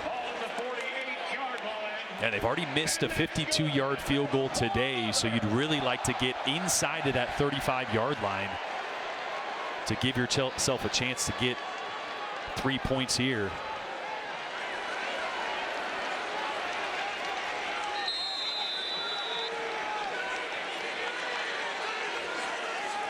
First down, Chuck. Incomplete. Clock reads 19 seconds, and it'll be second down. Intended for Duke Watson. Second down. You can see how some of that pressure so far in this game is getting to Tyler Shuck. A little bit on his back foot there. He had a clean pocket, but I think he's just starting to feel like that clock's speeding up. And I don't blame him. Ruben Bain's been in his lap almost every play. There's big Ruben. He's out of action, came back against Cal, and he has played a big role today. Second and 10. Shuck gets it out quickly, gets it complete as he goes to Huggins-Bruce. Amari Huggins-Bruce. Remember, 2 timeouts remain. Shuck's pass complete to Amari Huggins-Bruce. And 11 seconds remaining on the clock. And a timeout will be used by Louisville. They're just a stop route to the field. It's 3-by-1. Huggins-Bruce is that middle receiver, just gets past the 35-yard line there, turns around. Really good anticipation from Shuck, because there's nothing to that route. He's just running straight up and turning. So if that ball's not out early, you got to worry about that being picked and going the other way. So great anticipation, and it gets them in that range of a comfortable field goal. Brock Travelstead had an opportunity earlier today. This was from 52 as he hit a little bit of what we would call an X ball in the business. You don't get that perfect rotation. Because of that, it'll leak out often. It's called an X ball. I mean, I was a holder and I didn't know that's what it was called. So Travelstead, though, who has hit from 56, 7 of 11 coming into today, had a bad game against Miami a year ago, strangely. Missed a 25-yard field goal, missed an extra point that was partially blocked. Will he get an opportunity here to cut into this lead? And how aggressive are they here, knowing that field goals are great, touchdowns are better? Do they take a shot or just try to pick up a few more yards? Here is Watson on the run, and Watson has it inside the 10 in the final seconds here of the first half. And remember, the timeout remains, so this will be a short field goal attempt for Travelstead if that's the route they choose. Boy, just trying to pick up a couple yards, right? Give yourself a little better field goal position, but Duke Watson breaks a tackle, gets vertical. You almost wish you would have gone down a few yards earlier, because if you had 5 or 6 seconds here, you maybe could try a back shoulder jump ball. But with 3 seconds, well, let me offer you this. I know what you're going to say. We've had a fourth down from your own side of the field. We've had oddball formations. You have a head coach who told Stormy Bonantoni about taking risks today. You got to watch out for the fake. You got to be alert here if you're Miami. As Travelstead steps on out there to try to close this to just a touchdown margin.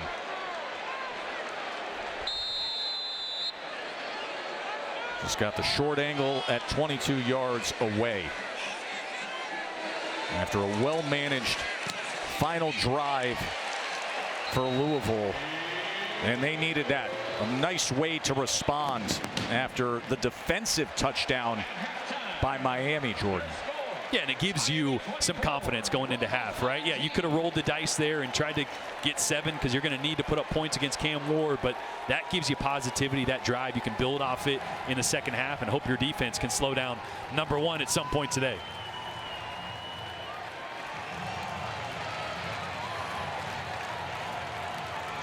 So a field goal by Travelstead. Had the timeouts to use, managed it well. Let's go down to the field to Stormy. Coach Brom, obviously important to get points on the board there, but how much did you think about being aggressive again and going for it?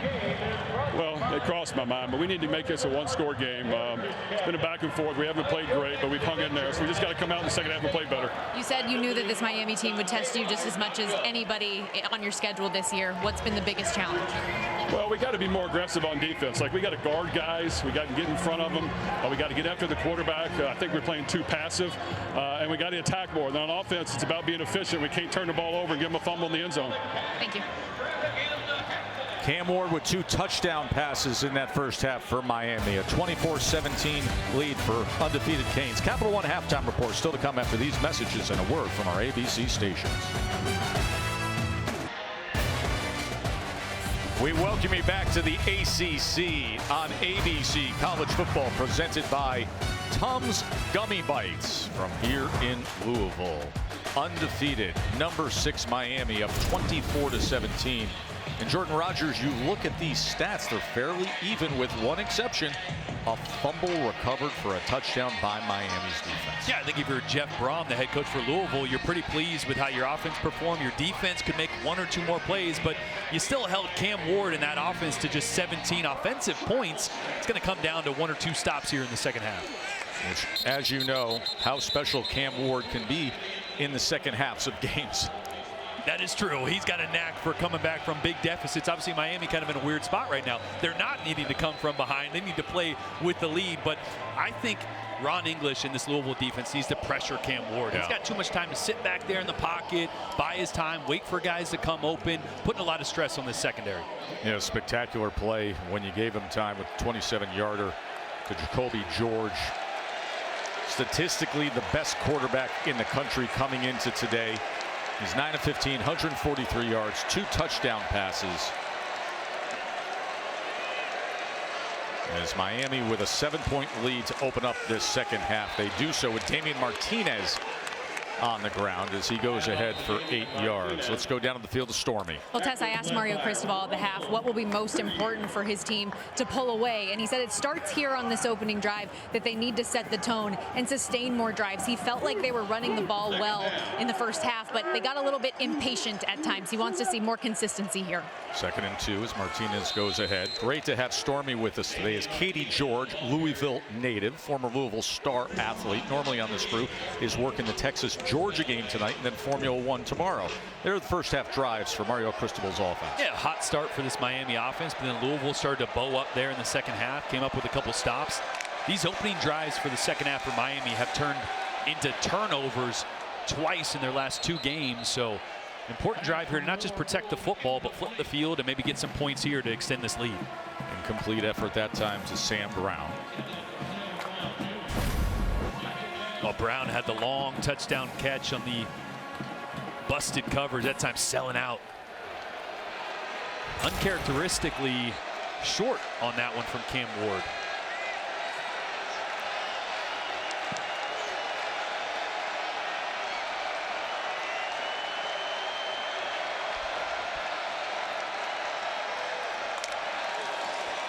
Second down run by Martinez, who is the most coveted running back in the transfer portal coming out of Oregon State. Yeah, Doak Walker, finalist from last year. See if Louisville can get this crowd into it, right? 1 or 2 plays can bring back this crowd. My man's got a disco ball helmet. Love it. 3rd down and 9. He's gonna be popular at the parties later. Hey, buddy, just stand right here in the middle, and we got flashlights. Do your thing. 3rd down and 9.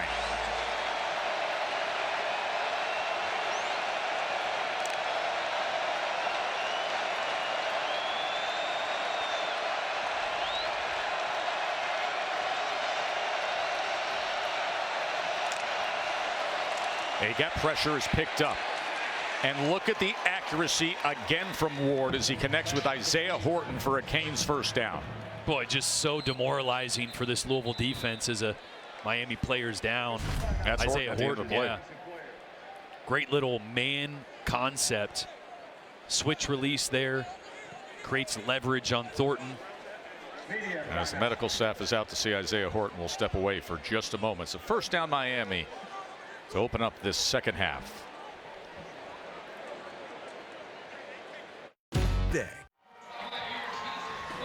There's one of the emerging stars of college football, 17-year-old Alabama receiver Ryan Williams. Nico Iamaleava, the quarterback for Tennessee. This is a big matchup coming up on ABC at 3:30. Number 7 Alabama, number 8 Tennessee. Nico had a little bit of pressure last week against Florida. They sacked him 3 times. They did, and he kind of missed some deep shots that he normally hits. So I think a lot of weight on Nico's shoulders to play up to the level we all expected him to today versus Alabama. Cam Ward in Miami, first down. Martinez goes straight ahead to Louisville's 45. So you saw Nico there. Nico has really turned a lot of heads this year. The guy we're watching right here, Cam Ward, right now Mel Kiper has him as the number 2 NFL prospect among quarterbacks. Well, you're seeing the tight window throws. That throw to Horton on third down there was plastered in coverage, but that ball right where it needs to be. The accuracy, we've seen him extend plays, and Louisville's got to find a way to make him uncomfortable in the pocket. Saw that line on that graphic there saying you got 4 of the top 5 in the NFL draft all playing on ABC today. It's like a combine here with these 3 games today. 2nd and 6. Downfield goes Ward into traffic, and it's incomplete as he was looking for Arroyo, but Corey Thornton had a shot at an interception.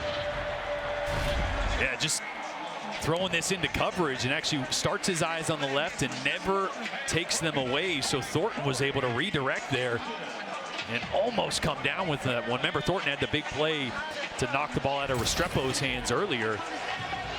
He's playing at a high level right now. 3rd down and 6.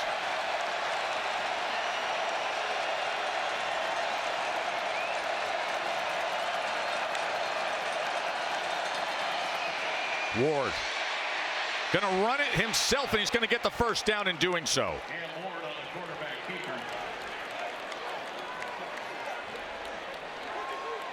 Yeah, Ron English mentioned, man, you get 3rd medium, 3rd and 5 or 6. That's when he's actually going to run, right? Buy time to run, not scramble to throw. And that time knows how much he needed to pick up. And that's unfortunate because they ran an interior stunt there that's designed to plug up those lanes. And man, Cam was just able to find a lane. That's Johnny Fort, the umpire, with the body camera on, giving you that angle at the end of that play. 7-yard run by Ward. You put one of those cameras on you at dinner. You don't want that. There's some action. Got the umpire, the back judge, and the center judge all with cameras on today. They go inside to Restrepo. Pass complete to Restrepo. Tackle made by Tamaria McDonald. There are the 3 officials' cams, the ref cams. Johnny Fort's the umpire, Ken Bushy, the back judge, William Bonnet, the center judge, giving us some great coverage today. We appreciate the guys for doing that. An excellent job by Jim Phillips, the ACC commissioner, and their leadership to allow for it to really serve the fans so well. Give you as much access as possible. That's live right now from the center judge.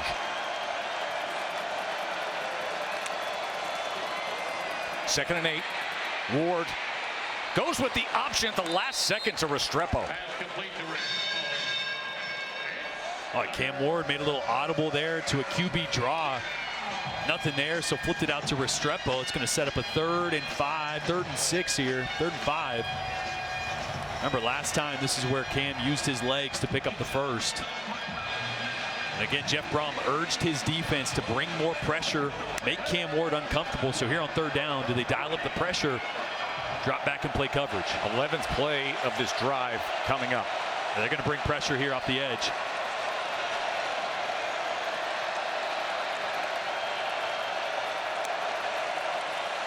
Third down and 5. Martinez gets free, lowers the shoulder, and look at Damian Martinez. And look at this offensive line joining in the road grading party. Man, oh man, Canes. You talk about wanting it. Wow. That's what you get when a 230-pound running back's going downhill, and that's why they brought Damian Martinez from Oregon State. And you see Inez Cooper there trying to pull his running back. Hey, come on. Hey, let's go. I can pull you for a couple more. That's a great shot there on the ref cam. Wow, what a statement run there by Miami. Sometimes football is about simple desire, will and want to. You just saw it there. Back shoulder is incomplete. Now, Isaiah Horton back up and healthy after going down on that third down catch earlier.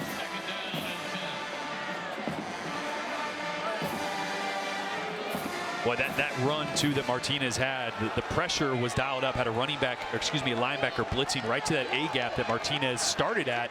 Great vision to cut backside, and then obviously the physicality to finish it off.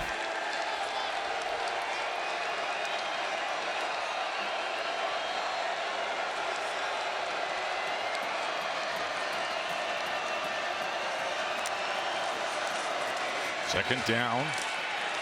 Martinez again, tough running inside the 10-yard line. It'll be third down from there.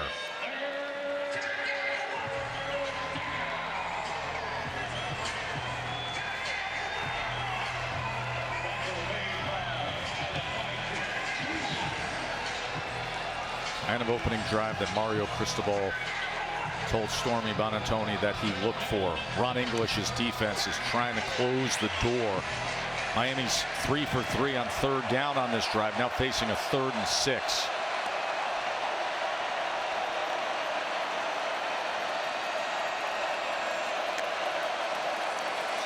Ward with time.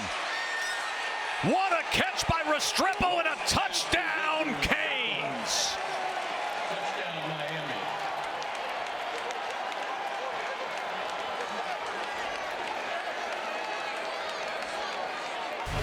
Let's take a look at the end of the catch here. Restrepo, well, he's put his body on the line a couple times. Looks like he secured that one in for a touchdown. Great play design and a great route by Restrepo in the slot working on Corey Thornton. That's the first touchdown Louisville defense has given up in the third quarter this year. And it comes on a 14-play drive that took up over 6.5 minutes. Michael Irvin congratulating Xavier Restrepo.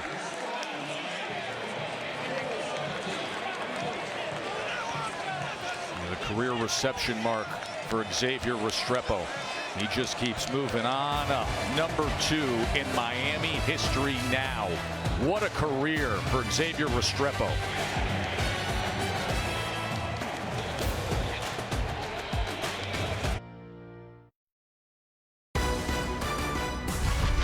ABC College Football, presented by Tums Gummy Bites, is brought to you by Ram Trucks, built to serve. That was the 9-yard touchdown moments ago by Xavier Restrepo, who you think of all the great receivers in Miami history, like that guy, Michael Irvin. It's Restrepo, now number 2 all-time in career receptions for the Canes, and that is where he ranks in receiving yards as he's closing in on that list as well, Jordan. Oh, he's going to rewrite the record books here. How cool is that? Reggie Wayne, Santana Moss, you saw Michael Irvin. Some pretty big names to be associated with, let alone to pass up. Lacey from the end zone on the return. And it's a great return. Colin Lacey past midfield, picks up the block. How do you do?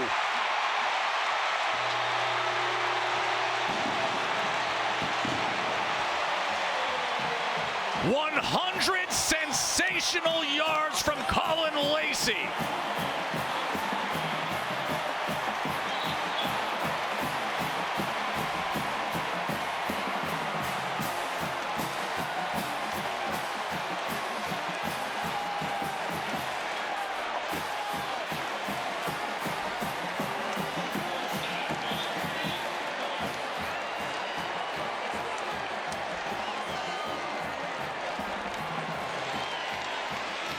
So we had a drive That took up over 6 minutes from Miami. And in a matter of seconds, Louisville responds. It doesn't matter how you do it. 7 is 7. And Louisville just did it in explosive, dynamic, 15-second fashion. Any way you can get it done, right? Great job. This cutback here to the right, man. Miami defender was kind of sitting, waiting for Colin Lacey, and he just stuck his foot in the ground, got right, got back vertical, and you see the speed there. Missed the first 3 games of the season, been back the last 3. They are glad to have him back as a receiver, let alone as a kick returner. You know, we sat with Jeff Brom the other day. We said, who's the X Factor guy? Yeah. Who's the? He said Colin Lacey. He said, we have to find ways to simply get him the ball. Get him the ball in space. You know, one way? Let him stand back there and catch a kickoff. Yeah, and if it's in the end zone, who cares? Bring it out. Let's go. A lot of space to work with there for Colin Lacey. Joe, I'd buckle up because this is going to get weird, right? And we've had the fumble touchdown for Miami defense. Now we got a kick return for a touchdown. 2 amazing offenses that don't look like they're slowing down, can put up points in bundles. What a fun day. And look at this crowd here at L&N Stadium. Jordan Rogers with me, in for Jesse Palmer. Stormy Bonantoni in for Katie George, who's going to be working the big one at Texas tonight. And then Formula One action tomorrow right here on ABC. And there is the view from our officials' body cam as they kick away here with it back to a 7-point margin. Cam Ward will return to action. He was sensational, just hitting Xavier Restrepo for this touchdown moments ago. And another big catch in traffic for Restrepo. And then Lacey follows it up with a monster special teams play again. Look at that defender just sitting waiting for Lacey. 2 touchdowns in 15 seconds. I said it. Buckle up or lean back in the couch. It's going to get weird, folks. They're teaching the little ones to put the U down here in Louisville. Isn't college football great? And isn't this guy something too? Cam Ward. He went with the short pitch and then had to turn it around with a lot of traffic for Mark Fletcher. Ball came out. Louisville says the ball came out and it's a turnover and the Cardinals have it. Jordan, you sensed it. That things could go bonkers. It's happening right in front of us. Yeah, I think Thor Griffin might have punched that one out. And Jordan Gerard looks like he recovered, and that's the stunned Miami reaction. Boy, this is what good teams do. They don't leave it up to just the offense. Yeah, Thor Griffin right there, left hand, punches that ball out of Mark Fletcher, usually really sure-handed. Thor Griffith with the big force fumble. With the hammer. See what I did there? Thor with the hammer. Thor, who played at Harvard and then transferred to Louisville, comes up with a big play. The former Ivy League star comes up with a forced fumble, and now Louisville at the Miami 26 with a chance to tie the game against the number 6 undefeated Hurricanes. Chuck with time downfield. Oh, that was right in the hands of Isaac Brown. Such a good play design here by Jeff Brom. Gets Isaac Brown one-on-one with Maui Noah. Really good coverage, actually. Ball was maybe a hair short and just so close to bringing that one down. Let's bring in our rules expert, Matt Austin. Was there contact there, Matt, in your eyes? Yeah, the defender was not playing the ball and also looked like he had the right arm of the receiver pinned to his chest. So I think they should have had a flag there. This is an incompletion. This after the fumble recovery by Louisville. Isaac Brown. 5'9", maybe a $190 hitting that hole hard. This is what Matt Austin was referencing there. Thought of could have been a PI. Yeah, a lot of times this happens, right? A linebacker running in space, no vision on the ball, left hand maybe on the right hand there of Isaac Brown. I didn't see it at first, but I'd agree. I mean, that's a really tough one for a receiver to see. Excuse me, a referee to see. But that left hand does impede that right arm of Isaac Brown as he's trying to make a play on that ball.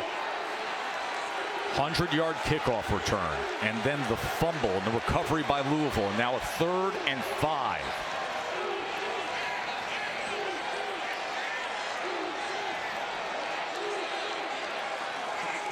Here's Shuck.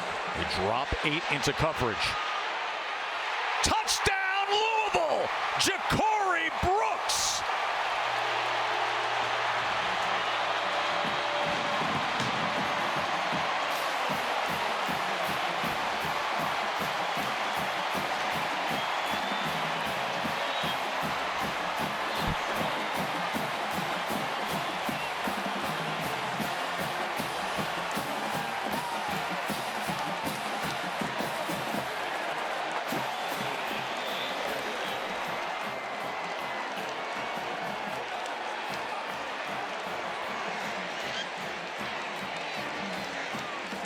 The fumble recovery gets cashed in. And all of a sudden, it's 31-31 with number 6 being pushed here. Thor Griffin with the fumble, and Louisville with the answer. Watch this. I want you to see. This is going to be a glance right at the top. Watch this safety. When he drives down here, this corner should be in man-to-man coverage. Instead, he drifts off in zone coverage, leaving Brooks wide open for the touchdown.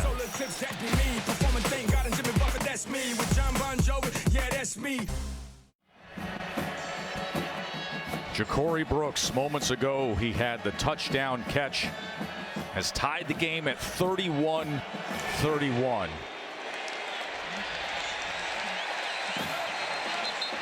You sensed it, Jordan. You said things seem like they could be going a little bonkers. Our Sonic drive-in recap. Boy, did they. Started with his touchdown to Restrepo on a perfect drive that ate up almost half the quarter. And then the following kickoff return, Colin Lacey takes it to the house. And all of a sudden, you're like, okay, Miami, if they just put together a drive. And then Thor knocks this one out with the hammer. Louisville field position. And a couple plays later, a dime by Tyler Shuck to Ja'Cory Brooks. And all of a sudden, we got a tie game. A tie game with Miami trying to get themselves to 7-0. With Miami, a schedule that's perceived as manageable, and this the biggest obstacle between now and the ACC championship and the college football playoff. Cam Ward, Heisman contender, gets rid of it at the last second. Mark Fletcher out just beyond the 30-yard line.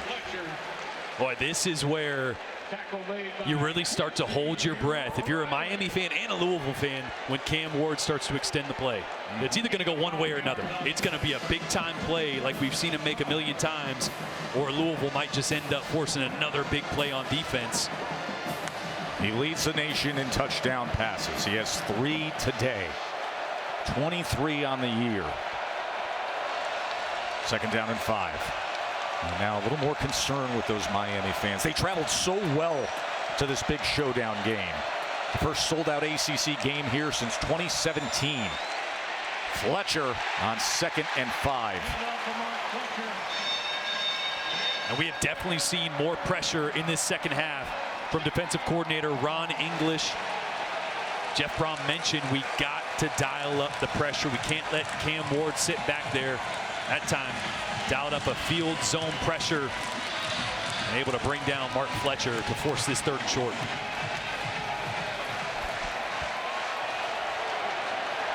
All right, we've seen this formation 2 times already. It's been a handoff each time. Do they have a play action off it? Is this the time we see him mix it up?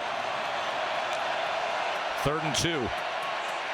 Fletcher, as he drives ahead. Let's see where they mark it here. Maybe just a football length shy of that line to gain. And if so, that's a major stop for Louisville. Or these coaches have rolled the dice. It's 4th and 1. This is from their own 34-yard line. Mario Cristobal, the undefeated Canes, and a roaring L&N Stadium sold out. A 4th and 1 from your own 34-yard line. Here we go.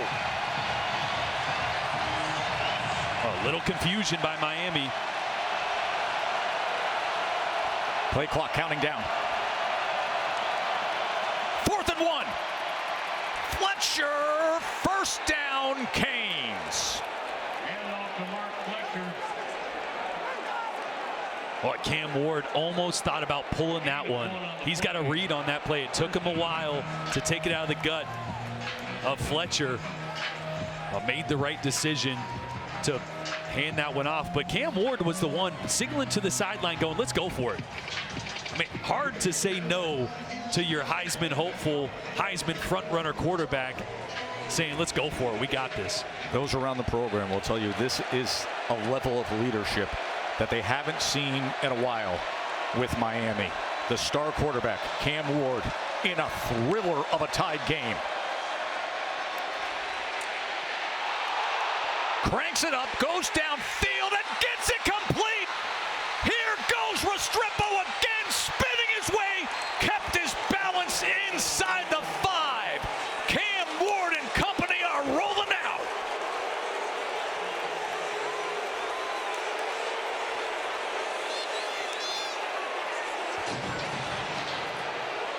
A 64-yard completion to Restrepo. First and goal.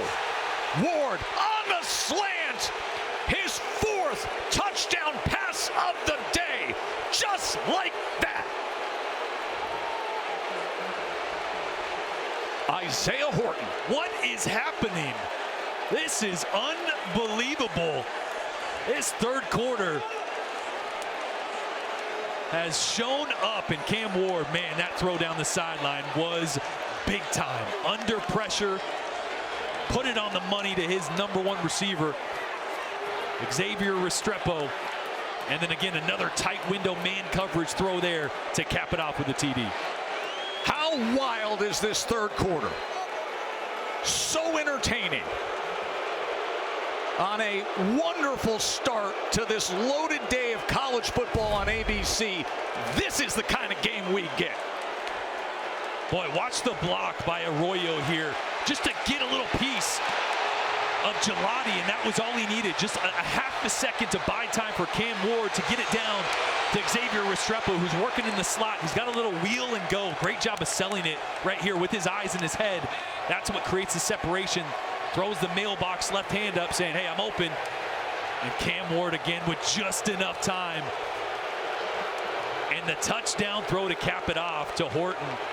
Man, that's perfect coverage, but again, the perfect pass. Xavier Restrepo with Michael Irvin. He passed him on the all-time receptions list. And he came up so big moments ago after the 4th and 1 call. Then they go downfield, and this third quarter has had absolutely everything. It opened up with a long, sustained drive with Miami taking control of the game, and then Louisville comes back.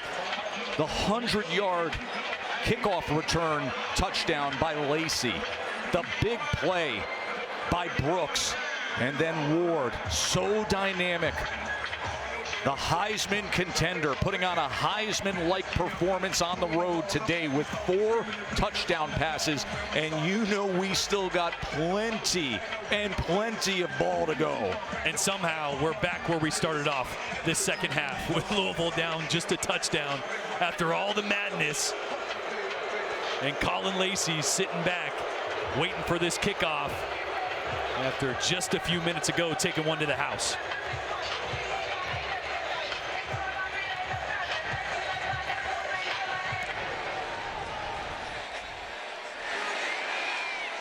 Going to let it go over his head this time.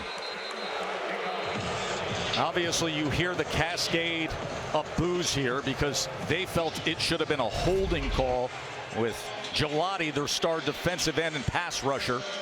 At the end of this play, they felt that should have been a holding with Arroyo, the tight end, getting out and just getting enough of him. I mean, I see what they're saying. I just don't think there was any grab. There wasn't. Right? Yeah, it was just he made a great job of getting a little bit of that shoulder of Gelati. I understand where the arm was, and it looked like it could have been holding, but I don't think that one gets called. I think it was a good no call. It's 38-31, and the Louisville offense has had the ball for just 59 seconds in this third quarter. Isaac Brown.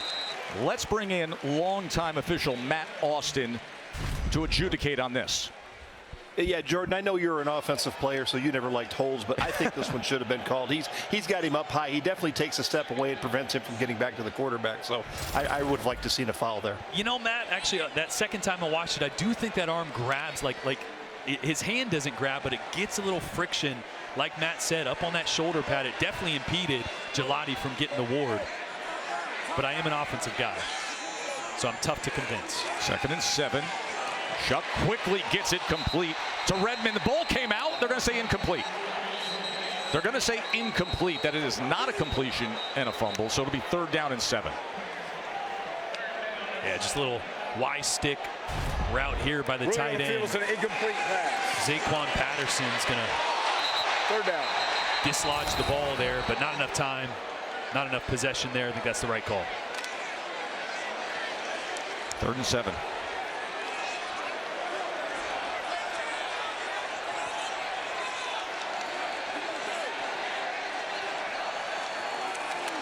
Shuck. Incomplete. He had an edge rusher right into his face as he was looking for Mark Redmond.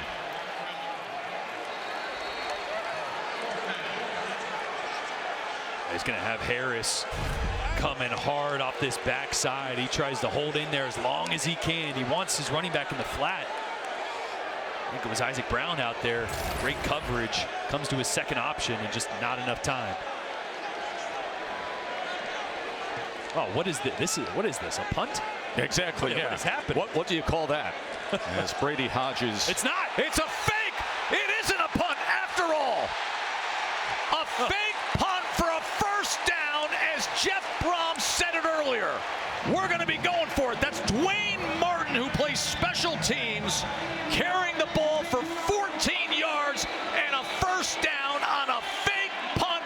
Man, oh man, we got everything today. Why would we think they were going to kick it? Why would we think they're going to punt it? In this game, how many times have we seen 4th down attempts from this side of the field? And that time, just a great job dialing up your fake punt. Man, you have this, you're holding it every single week. You're like, do we get the look? Do we get the look? When do we use it?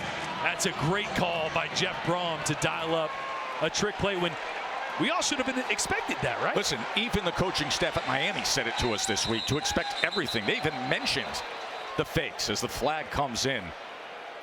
Jeez. Do they give, what would it be, an Emmy? Do they give Emmys for just quarters of football? Just one, this quarter. 1st down. Oscars, what is it? How much do you love ball? Submit it. How much do you love ball? If you're sitting on your couch with a cold beverage, some appies sitting in front of you, you're having the best day you've ever had in your life watching this football game right now. And this 3rd quarter specifically. Unbelievable. Just bonkers. After the penalty, 1st down, Watson takes it straight ahead. Undefeated Miami being pushed back. And keep in mind what you have coming up. This is just the start of this day on ABC. You got Bama and Tennessee, number 7 and number 11 coming up. There's Jalen Milroe, the supremely athletic quarterback for Bama. You talk about a team that was pushed to the limit a week ago with that South Carolina game in the last 2 minutes. And that sort of resembled this 3rd quarter. One of the top defenses in the country in Tennessee. Tyler Shuck, and here goes Brooks again. Former Alabama Crimson Tide receiver, now leading the way for Louisville. Boy, you can see how much they respect Ja'Cory Brooks' speed. He got the safety to turn his hips, and he wasn't even 10 to 15 yards from him. Just set in the void, and Shuck found it. 18 yards to Brooks. Had the touchdown that tied up this game. Out to the outside. Huggins Bruce is chopped down.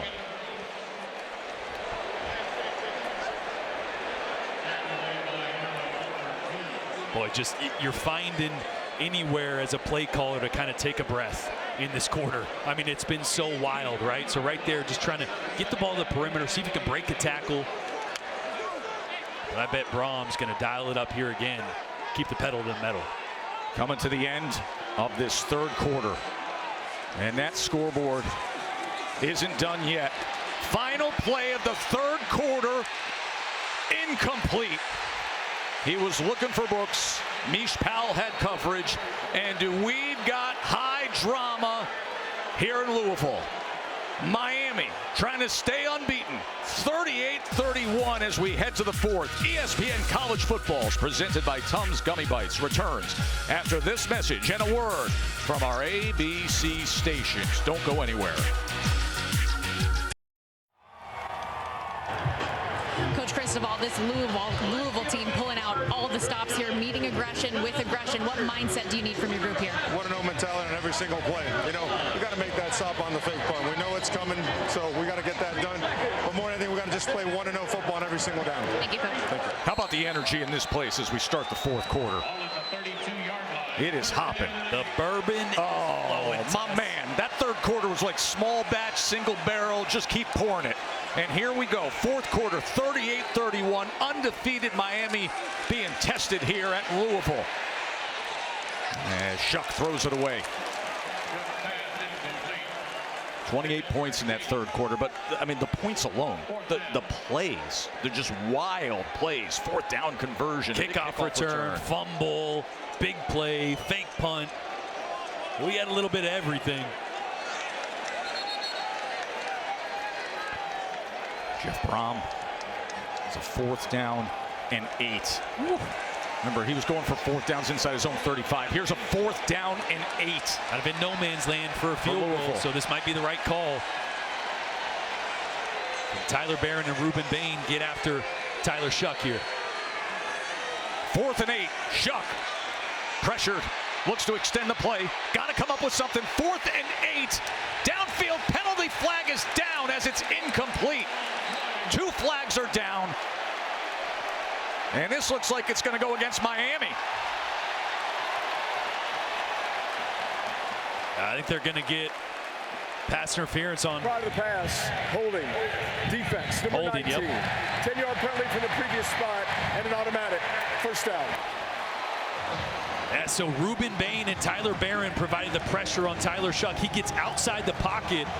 And when Ja'Cory Brooks sees his quarterback escaping the pocket, he tries to spin and go in the other direction, and that's when he gets the hold from De'Ani Hill, number 19 right there.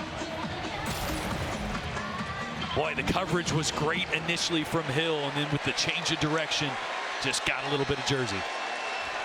First down, Louisville.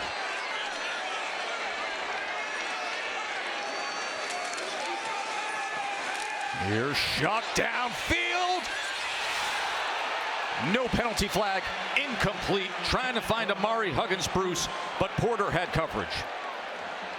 Boy, and he's gonna kick himself. I know it's not the first read, but you got Ja'Cory Brooks going clean down the middle of the field with nobody around him. Watch the safety bite. Nobody there. Oh, the play is designed to go to Huggins-Bruce on that wheel route, but Ja'Cory's the alert there. If you're reading that field safety, you see him come down hard. Oh. Ja'Cory Brooks, who had the 21-yard touchdown earlier in this second half to tie the game at 31. Louisville trailing by a touchdown, fourth quarter. Went forward on 4th down, got the penalty to extend this drive. Now 2nd and 10. We'll keep it on the ground. Penalty flag comes in as Brown just takes it ahead for a few yards.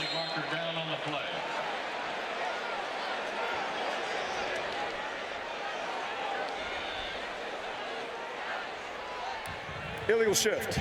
Offense. 2 players in motion at the snap. 5-yard penalty. 2nd down.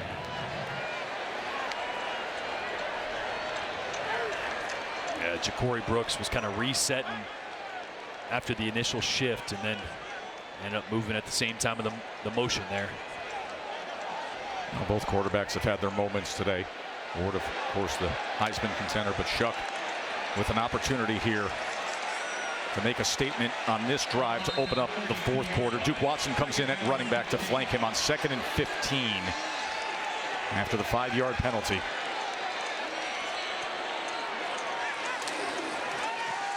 Gets it out quickly, gets it to Brooks. Ja'Cory Brooks turns the corner. First down, Louisville. Boy, such a great read there by Tyler Shuck.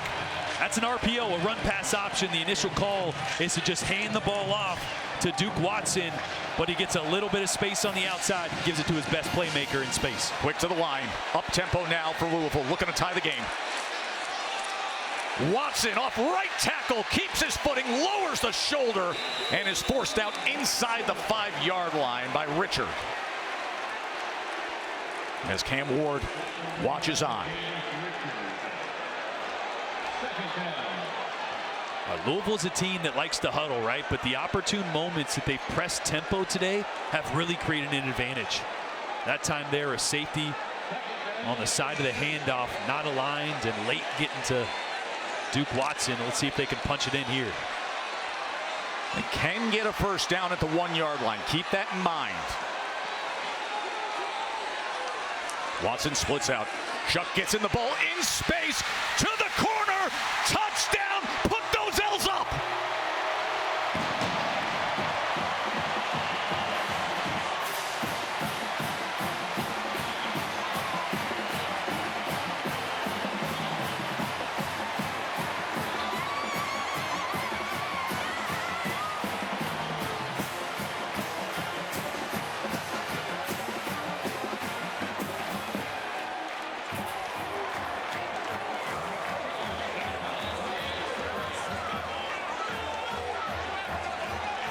Brock Travelstead to tie the game.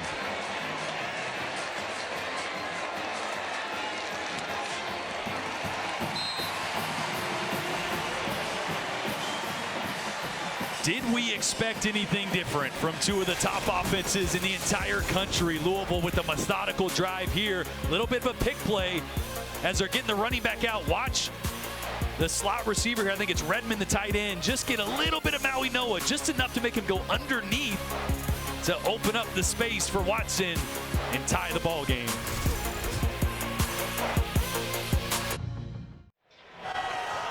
Taco Bell Live Más student section. You know they're going to be rocking it like Tin Roof and 3rd Street Dive tonight, Jordan, and they're going to be competing all season long to be the Taco Bell Live Más student section of the year. You can download the Taco Bell app to learn more.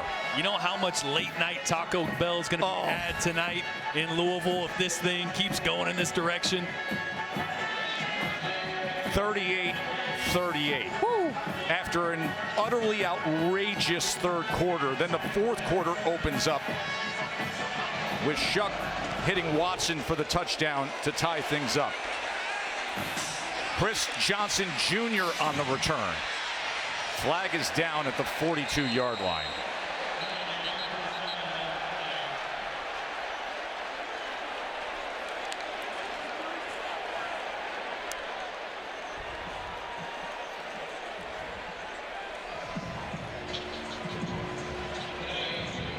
Miami opened up the second half with the long sustained touchdown drive. They were up by 14. During the return, holding, receiving team number 22. 10-yard penalty from the end of the run. First down. Louisville roared back with the kickoff return, and then Shuck found Brooks. Yeah, he's been the go-to guy in this second half. The touchdown there. And Miami had the answer, as they have been all year in the second half. They've been cardiac kids. But Louisville continues to answer the bell over and over. And Cam Ward makes some Heisman magic happen here in the 4th quarter once again. Ward has 4 touchdown passes on the day. Allen with the carry, and Allen is met and tackled right at the line of scrimmage by Antonio Watts. Look, it'd be nice to think you can just hand it off and sustain a drive and get the run game going. They've been good today, but this one's going to be on Cam Ward's shoulders for the rest of the 4th quarter. Sold out here in Louisville for undefeated number 6 Miami. Ward, what a throw to Brown. Again, and Brown gets free. Here goes Sam Brown. Look at Sam Brown downfield again. Explosive playing Miami. There's nothing to it. It's just a 3-step slant on the left side. 3 Louisville defenders have an opportunity here to bring him down in the secondary. 2 of them collide right there, and 1 just whiffs. Yeah, I think Corey Thornton just whiffed there, and Brown with another big play. Here's Ward as he gets it complete right near the 10-yard line to Jacoby George. That's a first down, Miami. Michael Irvin saying, man, oh man, this is like back in the day. A lot of excitement, tons of offense, and a Heisman contending quarterback who brings his team right down the field, tied up in the fourth quarter.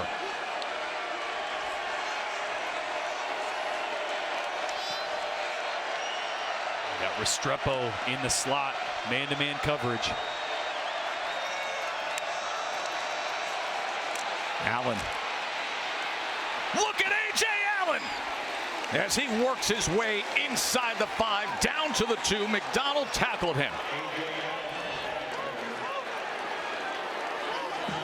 Quick to the line.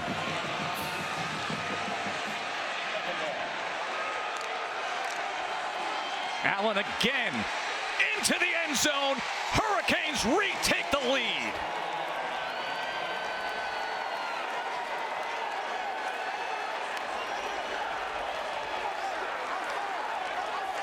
Boy, great block here by 9th-year player Cam McCormick, the tight end number 84. Watch him just cave this left side down, working with Elijah Arroyo as well. But the block by McCormick there just takes his guy. Ashton Gelati, the best defensive player there on the front for Louisville, down to the ground. I mean, this is just the way it's going to go, right? It's just going to be back and forth for the next 11 minutes. Borgalis with the extra point. Just a 2-minute drive. Ran the ball well. 45-38.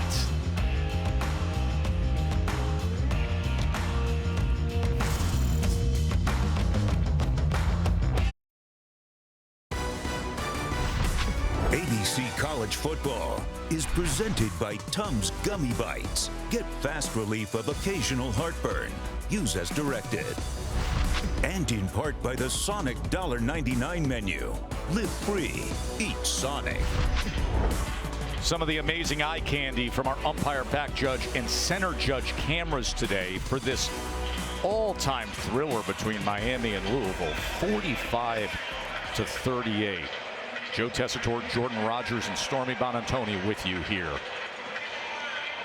Miami trying to stay undefeated. Number 6 team in the country in what they have described as their big swing game on the schedule. The obstacle they feel they've got to get over to continue on this college football playoff and ACC championship quest. Let's check in with Stormy. We'll test Louisville star freshman running back Isaac Brown. Spent the last 7 or so minutes in the injury tent. When he came out, he did have a slight limp on his right leg. He was reaching for that ankle, but every time a coach or a fellow player came up to him and asked if he was okay, he nodded, said yes, but he did look still visibly uncomfortable, guys. And Stormy, of course, he had a 43-yard touchdown earlier today. He also fumbled the ball that Miami recovered in the end zone for a touchdown. Jordan, combined offense today, 829 yards to this point. Miami has 461, Louisville 368. Still over 11 minutes to play. We've had special teams touchdowns. We've had defensive touchdowns. We have fake punts. They've been going for it on 4th down nonstop as Chaney cannot break free. And I think as a play caller, Jeff Brom here has got to be feeling like, okay, what other shot plays do I have? What other big opportunities can I make? Despite that run only picking up a couple yards, they're averaging over 7 yards per rush still. I mean, I know Isaac Brown's out, but Duke Watson and Donald Chaney have been running the ball really well. You don't have to get it all back in just 1 or 2 plays. Here's Shuck on 2nd and 8 as coming up with the catch was Lacey, and then he's able to go upfield. Colin Lacey, who had the kickoff return touchdown, comes up big. That is so good, and that's what I'm talking about. You can still hand the ball off. You can still work your quick game here to get the ball out of Tyler Shuck's hands quickly. You see all the offensive linemen cutting there. Ball comes out quick. Great balance on the sideline to pick up the first down. A methodical drive here would be great for Louisville. Lance Guidry, defensive coordinator for Miami, saying, what do we have to do? Shuck that time is pressured, throws it away. That was Mesidor getting the pressure on Tyler Shuck. The refs all kind of looking at each other. And there comes the flag. There was nobody in the neighborhood. Still grounded. Offense number 9, spot foul, loss of down, second down. And that's kind of what I was talking about, right? In a game like this, as a play caller, you're looking for your next opportunity to take that shot, to dial up a play downfield. Trying to take a shot play here, protection wasn't quite there, and you're running the ball well. You got a quarterback that's accurate in the quick game. You can just keep chipping away at this. I know it's been bonkers the last quarter and a couple minutes, but it's just a one-score game here.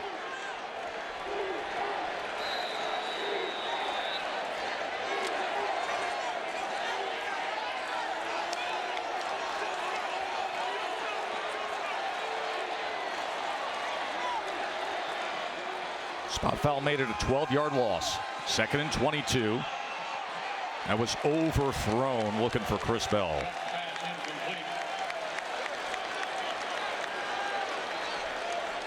That one just took off on Tyler Shuck a little bit there. 3rd down, 21.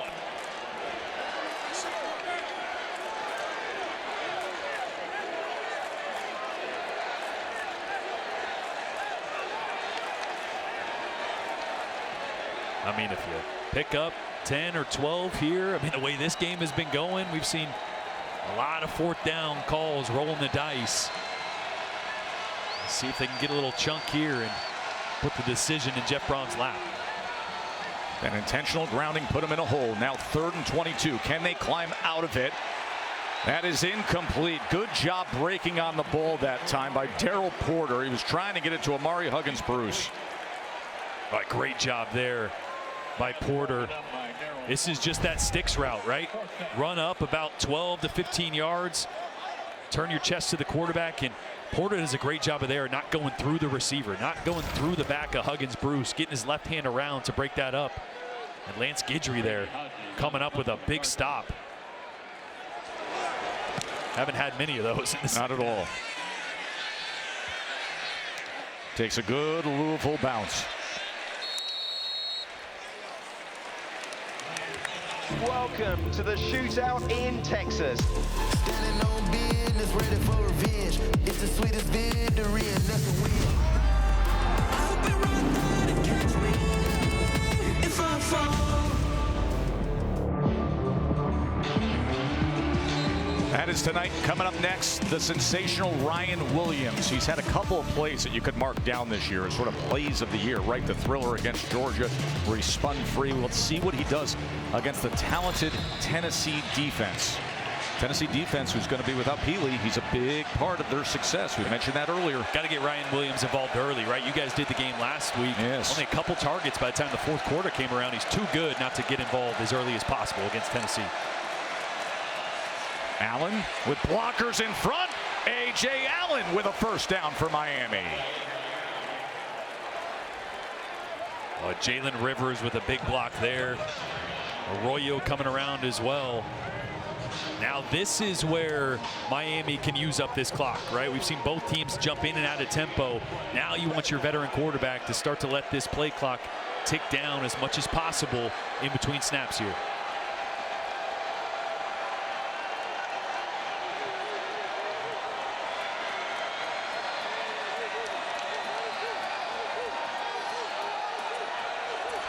Veteran Cam Ward letting that play clock bleed on down with a touchdown lead. Ward checks down to Allen, but unable to connect. At least 2nd down. Ward with over 300 yards passing and 4 touchdown passes today.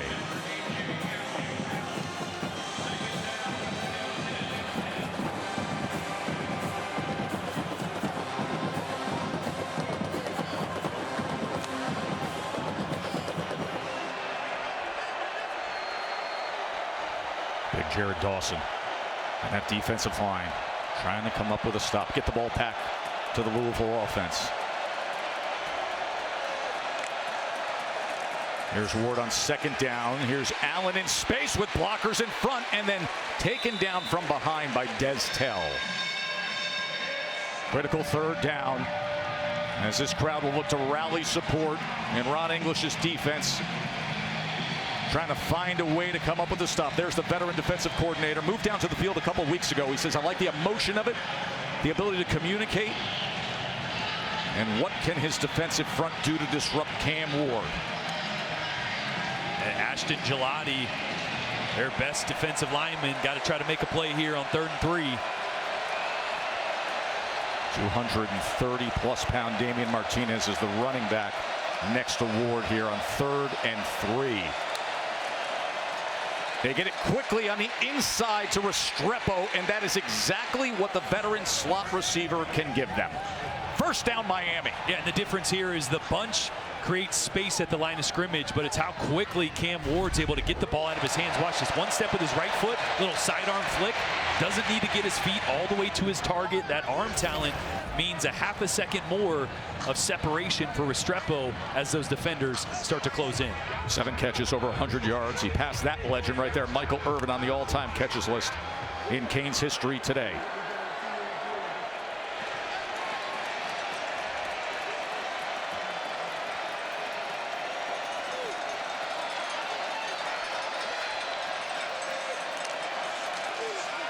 Martinez, not much there. They knew it was coming, and they drive him back.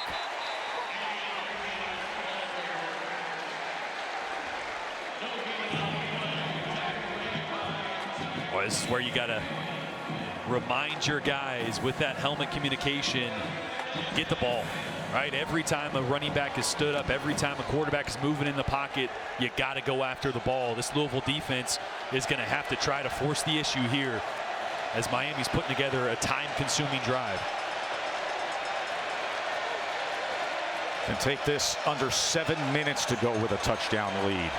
On 2nd and 10. Ward. Pressure off the edge. Cam Ward is ripped down. They got to him. It was Ben Perry.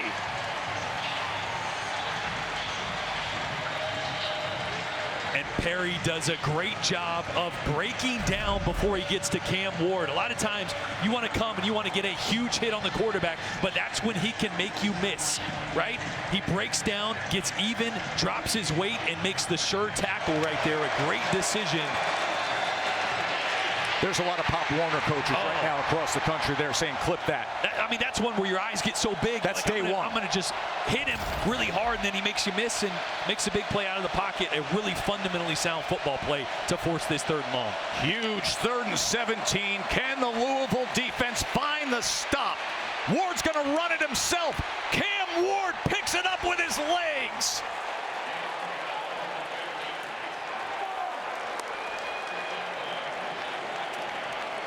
This is just vintage Cam Ward at this point. You can see him nodding his head. Boy, nothing gets him rattled. Look at the poise, just stepping up. He's calm, eyes downfield, and then goes, okay, I got some space. Ended up being man coverage, so nobody there with eyes on Cam Ward. And as soon as that pocket broke down, you just knew it was a first down. Their 7th play, over 20 yards. There is Patrice, his mom, longtime great high school basketball coach. He was a great basketball player, and she is super proud of him right now. 5.5 to play. A.J. Allen well blocked, and Miami is pushing him around down to the 35-yard line, coming up on 5 minutes to go in regulation. And this will be the danger zone for Louisville, right? You know they're going to want to run the football. You want to stack the box, but that means leaving one-on-one opportunities on the outside. Ward on 2nd and 3. Hit as he throws. Is that a live ball? Louisville's returning it as if. Officials are going down the field. What's going to be the call here? Antonio Watts brings it home. They say touchdown Louisville. Fumble return. Touchdown Louisville. Antonio Watts. Everybody was lingering, and Watts said, I'm scoring. And what did I say? It's all about the ball. TJ Quinn goes after the ball. I mentioned the one-on-one matchup that Cam Ward was going to get. He's got one-on-one to the left side. He's trying to go hitch and go. He steps up in the pocket, and TJ Quinn gets that right hand on the ball. On the field of a fumble recovered by the defense. And it is going to be close. Review. Was his arm going forward? Does the ball get dislodged before that hand starts to come forward? Oh, man. Listen, this is going to be one of those, and we will bring in our rules expert, Matt Austin, that the call on the field is critical, because will they have the evidence they need Right now, as it stands, it is being ruled a touchdown for Louisville. Let's get right to it with Matt Austin. Matty, what do you see? All right, if I was sitting in the replay official's chair, I would call this a forward pass, because you're right. The minute the hand starts forward, starts the pass. And I think he does have control as he starts that hand forward. Yeah, so the ball, you know, the carriage of the quarterback's arm, it goes up and then starts to come forward. I think maybe it's coming forward for an inch or so. It is so close, but Tess, you nailed it. The call on the field was fumble, touchdown. This is the scramble play that set up the first down and set up the shot play that Cam Ward tried to take before TJ Quinn came through and gets his right hand. Let's see, is that arm coming forward? I think it's really close. I think it's coming forward a little bit, just a little, right? You see how the ball comes out of his hand, how the nose is still kind of coming forward? Remember, the ACC uses a replay command center. So the officials we have here are getting guidance from Alberto Riveron, who was the longtime head of the NFL officials group. But this ruling will determine so much. Miami, undefeated, number 6 in the country. Louisville, very talented team, trying to come up with their 3rd straight year of defeating a top 10 opponent, as head coach Jeff Brom awaits the answer. As it stands now, it's a fumble recovery touchdown Louisville and an extra point away from tying the game. Boy, the fact that that ball is moving forward, his arm After slightly. further review, the passer's hand was coming forward prior to losing possession of the ball. It's an incomplete pass. The ball be placed at the 35-yard line. 3rd down. The clock is correct, and we'll start on the snap. It is reversed. Louisville's touchdown wiped off the board. And I think that's the right call. It is so close, but really good job by the command center there to go through every angle and make what I think was the right call.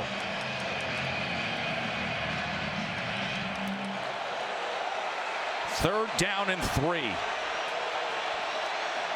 From the cliff's edge to back to comfort with the ball in the hands of Cam Ward. Martinez on 3rd and 3 just lowers that shoulder, and it'll be another first down Miami. Oh, this is where you might just lean on number 6 a little bit. 6 foot, 230 pounds. He's going to fall forward for at least a couple yards every single time.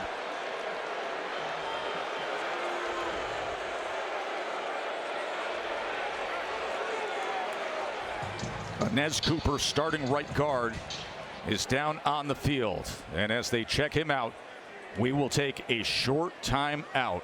45-38 Miami. There's Dylan Sampson, who has 15 rushing touchdowns on the season. Tennessee and Alabama. Both these teams have to avoid that 2nd loss. And we want to let you know kickoff is going to be pushed to 3:50 because of this wild one we still have here to finish up between number 6 undefeated Miami trying to put it away against Louisville. 4.5 minutes to play. And what has been a long, sustained, time-zapping drive by Cam Ward and this Miami offense. Last time they got this coverage, Cam Ward checked to that hitch and go to the field, and we saw the near sack fumble. This time just hands it off. And Martinez lowers the shoulder, breaks free. He's headed inside the 10 and muscles right on into the end zone. He took to Marion McDonald for a ride. He said, hitch on, we're going to touchdown land. Wow.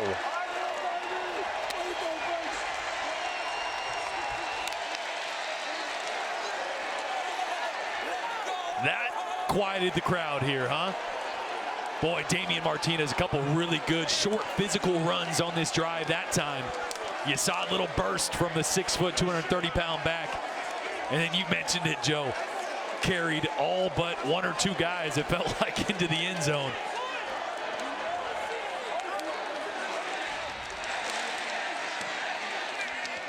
They had an 11-play drive that goes 80 yards, took up over 6 minutes, and then a 30-yard touchdown run by Martinez.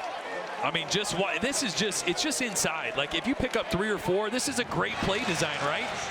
Great vision, little stutter step, runs over the safety, and then, honestly, I'm going to say it, it's probably better for Louisville that he rode it into the end zone than going down at the 5 there. That's right. They go down at the 5, you could probably take another minute and a half, 2 minutes off before you probably end up getting a field goal, or excuse me, a touchdown anyway. So as much as that's a gut punch, that might be the only way Louisville has time to try to get back into this thing. Yeah, now they got to make some magic. They got to get the ball back. But still, to your point, they could have taken much more time off the clock. But man, Damian Martinez, look at that kind of fight right there. And that's the Damian Martinez they've been wanting to see. That's the Damian Martinez that was back-to-back first-team All Pac-12.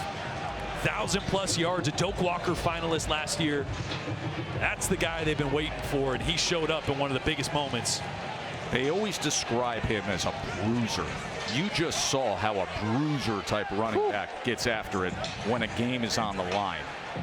They got over half a hundo now, 52-38. But now think about it. You got 4 minutes. You have all 3 of your timeouts. You were going to need 2 scores regardless, right? So by him not coming up short there, you leave a couple extra minutes on the clock. Now you still need to score and score quick.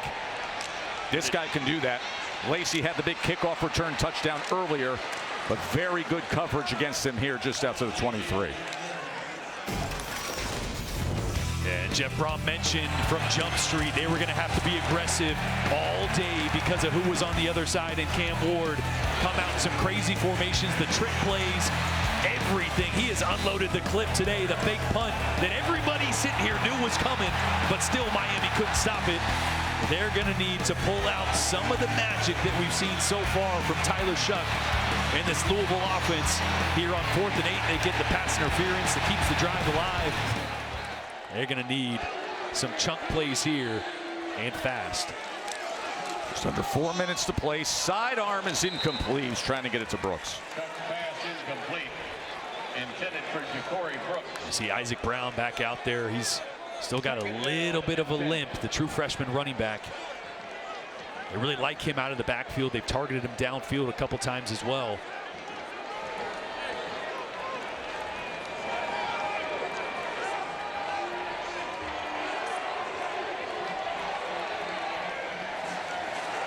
Shuck. Second down, strikes downfield, complete for a first down to Brooks. So good. So good. Everybody knows the ball is going to number 1, Ja'Cory Brooks, but the tight split, the formation creates a leverage opportunity. Brooks take advantage of it. Great throw from Shuck. 15 yards to Brooks. 3.5 minutes to play. 2-touchdown deficit. They've made that up earlier today. Checks it down to Brown, and Brown is wrestled down immediately as that play was made by Jadis Richard. 3 timeouts plus the 2-minute timeout remaining for Louisville.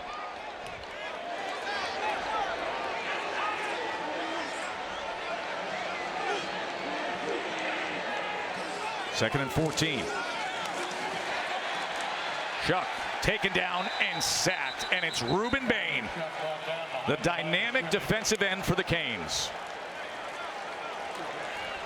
Boy, he has been so big for Lance Guidry in this Miami defense. Said it a few times, but finally back and healthy last week, or excuse me, 2 weeks ago against Cal. And watch the rush here on Trevante Sylvester. He's just going to beat him across face. I mean, that's probably a hold too. He fights through a hold there to bring down Shuck.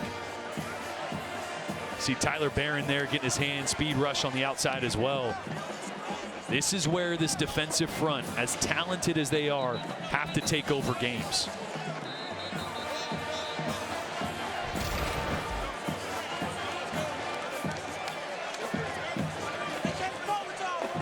It'll be 3rd and 19 off of the timeout. Remember, Louisville trailed 31-17. Came back to tie it. Had it tied again at 38 apiece. And then Miami, the Allen touchdown run, the Martinez, so impressive with his touchdown run. And now 52-38, 3rd and 19. Shuck, shallow cross, but breaking free is Brown. And it'll be 4th down from there. And you got to get to the ball here, run a play as quickly as possible. You want to hold on to those 2 timeouts, knowing you have the 2-minute timeout coming up as well in a few, 30 seconds. Here is get past the sticks. 4th down and 8 for Louisville. Miami drops 8, 4th and 8. He wants more than 8, and he's going to get the 1st down as Ja'Cory Brooks was the intended target, and Jadis Richards going to get the penalty flag his way. Pass interference. Defense, number 25. 15-yard penalty. 1st down.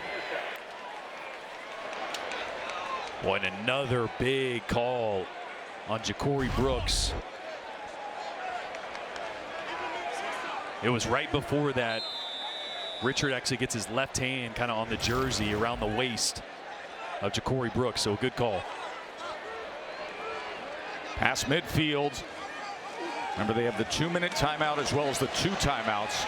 Shuck running out of options. Penalty flag is down, likely holding as Shuck runs it ahead for what is a 1st down as it stands right now, but they may be walking this back.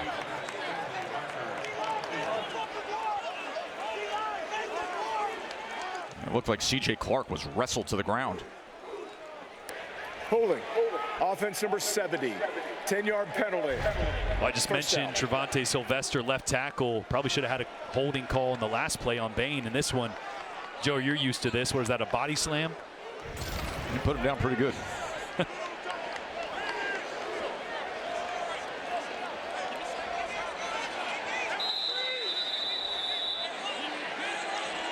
Clock running down towards that 2-minute timeout.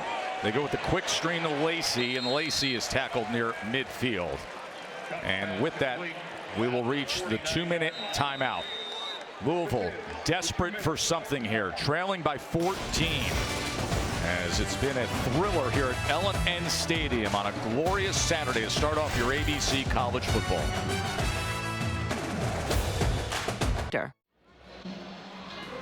The explosive Jalen Milroe. Alabama's going to be taking on Tennessee in about 10 minutes right here on ABC. He's got 11 touchdown runs this year, 12 touchdown passes. Milroe going up against Tennessee in moments.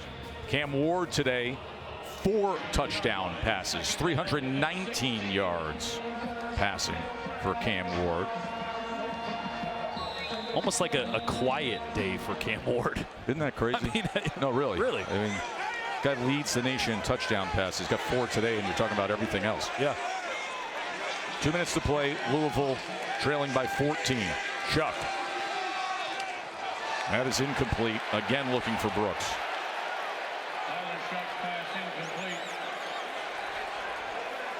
Boy, great job by the ref of jumping out of the way. We got a camera on that guy? Yes, we do. Look at this view. Is that awesome access or what? Look at Ja'Cory. He's like, that's Johnny Fort wearing the body cam, the ref cam. 3rd and 16. Chuck has to check down to Brown. Brown goes against the grain and makes the most of it, crossing midfield to the 44-yard line. Tackle by Daryl Porter. Clock is at 1:44 as the timeout is going to be used by Louisville. They have 1 remaining. It'll be 4th down and 9. And with that break in the action, our college football rankings are brought to you by Verbo. Let's take a look at the top 10 here. You know, Texas is taking on Georgia. Miami here, the big test we've talked about all day. Clemson ended up pulling away after being down 10 early in that game. Alabama, Tennessee to follow. We've had some weird stuff happen here. Something weird always happens on Rocky Top when Alabama comes to down 2. Well, last time they were there. Yeah, that place is going to be rocking. You thought it was loud here in the 3rd quarter when the bourbon's flowing? How about Rocky Top? Here very shortly, they are primed and ready. Here's 4th down and 9 for Jeff Brom and the Cardinals.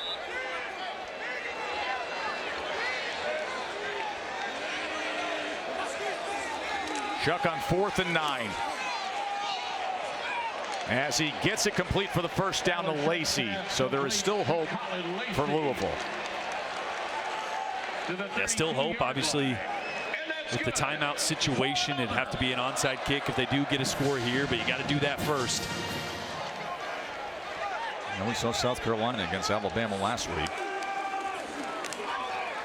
Shuck plenty of time, but he doesn't have anybody open, and now he has to go underneath where he tried to get it to Cheney, but it's incomplete. Pass ruled incomplete.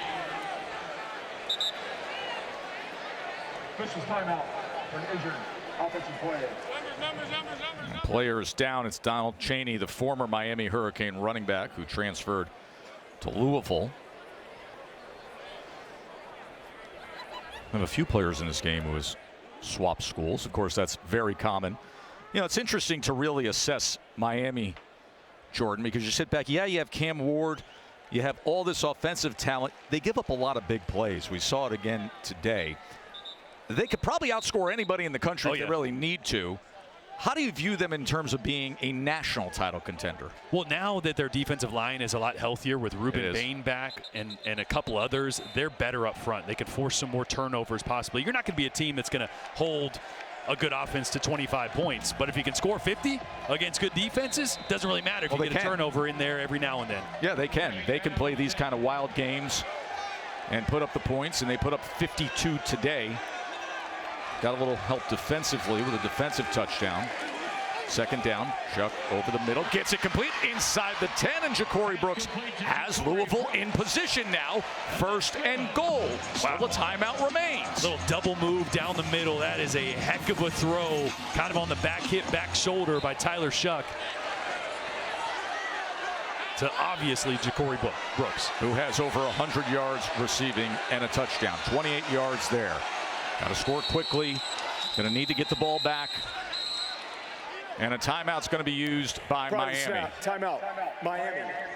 They're first of the half. 30 seconds. Yeah, just a little hesitation, double move down the middle of the field. Try to hit this on cover 2. That Mike player running down the middle of the field right there, the safety. You can work on him. And again, with a guy over the top, a perfect throw by Shuck on the back shoulder to protect him from Bish Powell there closing in.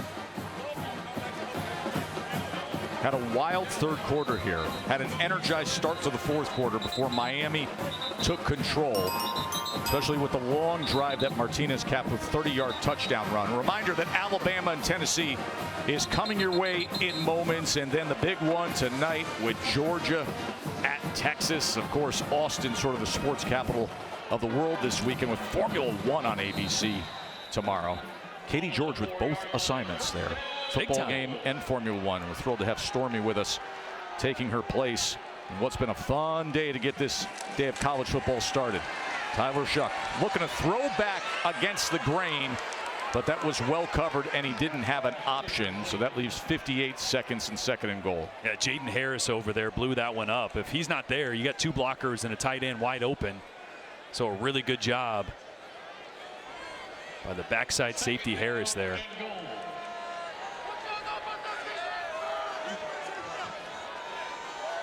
You see, try to sprint right, throw back with a couple linemen escorting your tight end, but Harris read it the whole way. Great job in backside contain and just being patient, not getting fooled.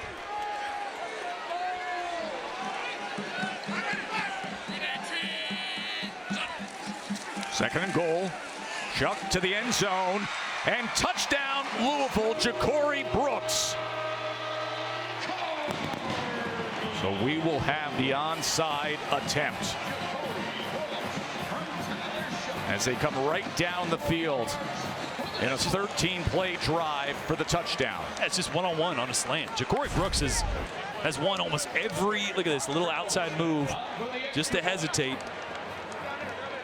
Get the inside leverage on Richard. And a great accurate throw. Surprised they're not going for 2 here. You know, Travelstead. Anyway. Analytics would say 52-45. All right, so We've had a fake field goal. We have. For a first down. We've had a fumble for a touchdown. We have. We've had a kick return for a touchdown. We have. I mean, it's just a little onside It's kick. only fitting, isn't it, Jordan, that it would come down to an onside kick.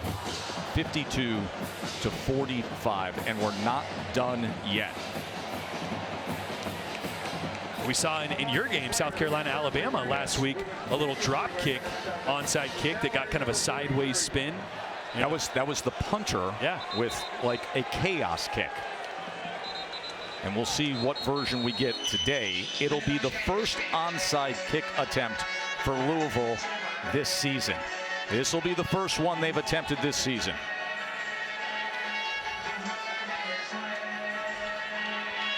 And Nick Keller, the backup kickoff specialist, is out there, so he is the preferred option for their onside attempt. As you see the way he's lining it up, you will often see that used off the front of the tee. Let's see if he goes for the double bounce attempt here based on that position of the ball. And a timeout is going to be used by Mario Cristobal, as Danny Coulter's his special teams coordinator, and they probably wanted to see both formation and ball placement to prepare the hands team, Jordan. Yeah, get a look at it. Talk through situations and give everybody a little bit of reassurance. The middle there was a little open. You know, sometimes you'll see a little dribbler down the middle, one-on-one or two-on-one. I think all those scenarios getting talked about right now on the Louisville side. You may come out that first time with one idea. You may switch it up here. That's right. Now that Miami had a chance to look and adjust. It'll come off the foot of Nick Keller. And it'll be a mad dash once this goes 10 yards to see if Louisville can have one last chance or if Miami can put it away and stay undefeated. A reminder that Alabama and Tennessee is starting right now on ESPN2, but we will get you there soon enough right here on ABC. We've got one more chapter to write. Here it is, onside attempt, and he goes deep downfield where it's easily fielded, and Miami will put this game to rest. Boy, just never got that bounce.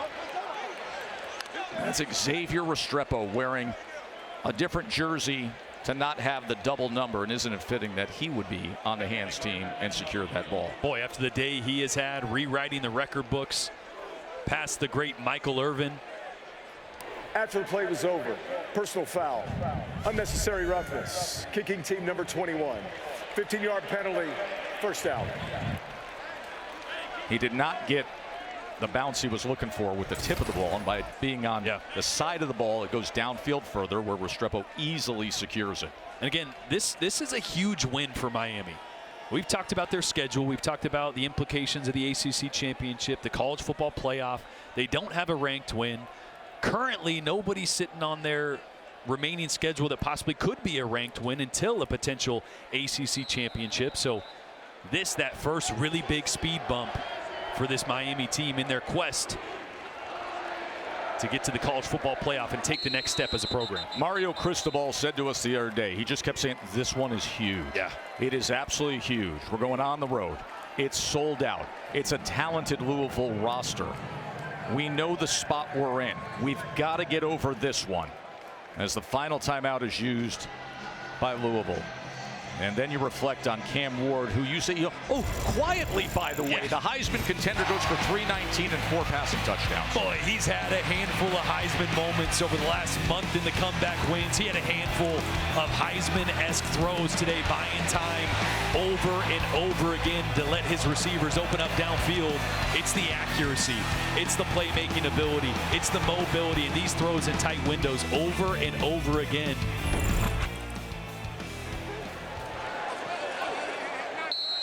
And Cam Ward, as the final minute ticks away here, he tried to take that victory formation snap and actually had to land on the ball. Always risky. You never know until it's over. How about Mario Cristobal, right? As a former alum, as an alumni here, winning a couple national championships, he sat from afar for 26 years and watched this program slip out of national prominence and not be the you that we were so used to seeing and he wanted to bring prominence back. He felt he owed it to Miami. 52-45. Cam Ward now the first quarterback in Miami history to throw for 300 yards and 3 touchdowns or more in the first 7 games of the season. For Stormy and Jordan, I'm Joe Tessitore. Enjoy the rest of your day, including Alabama and Tennessee, coming your way right now.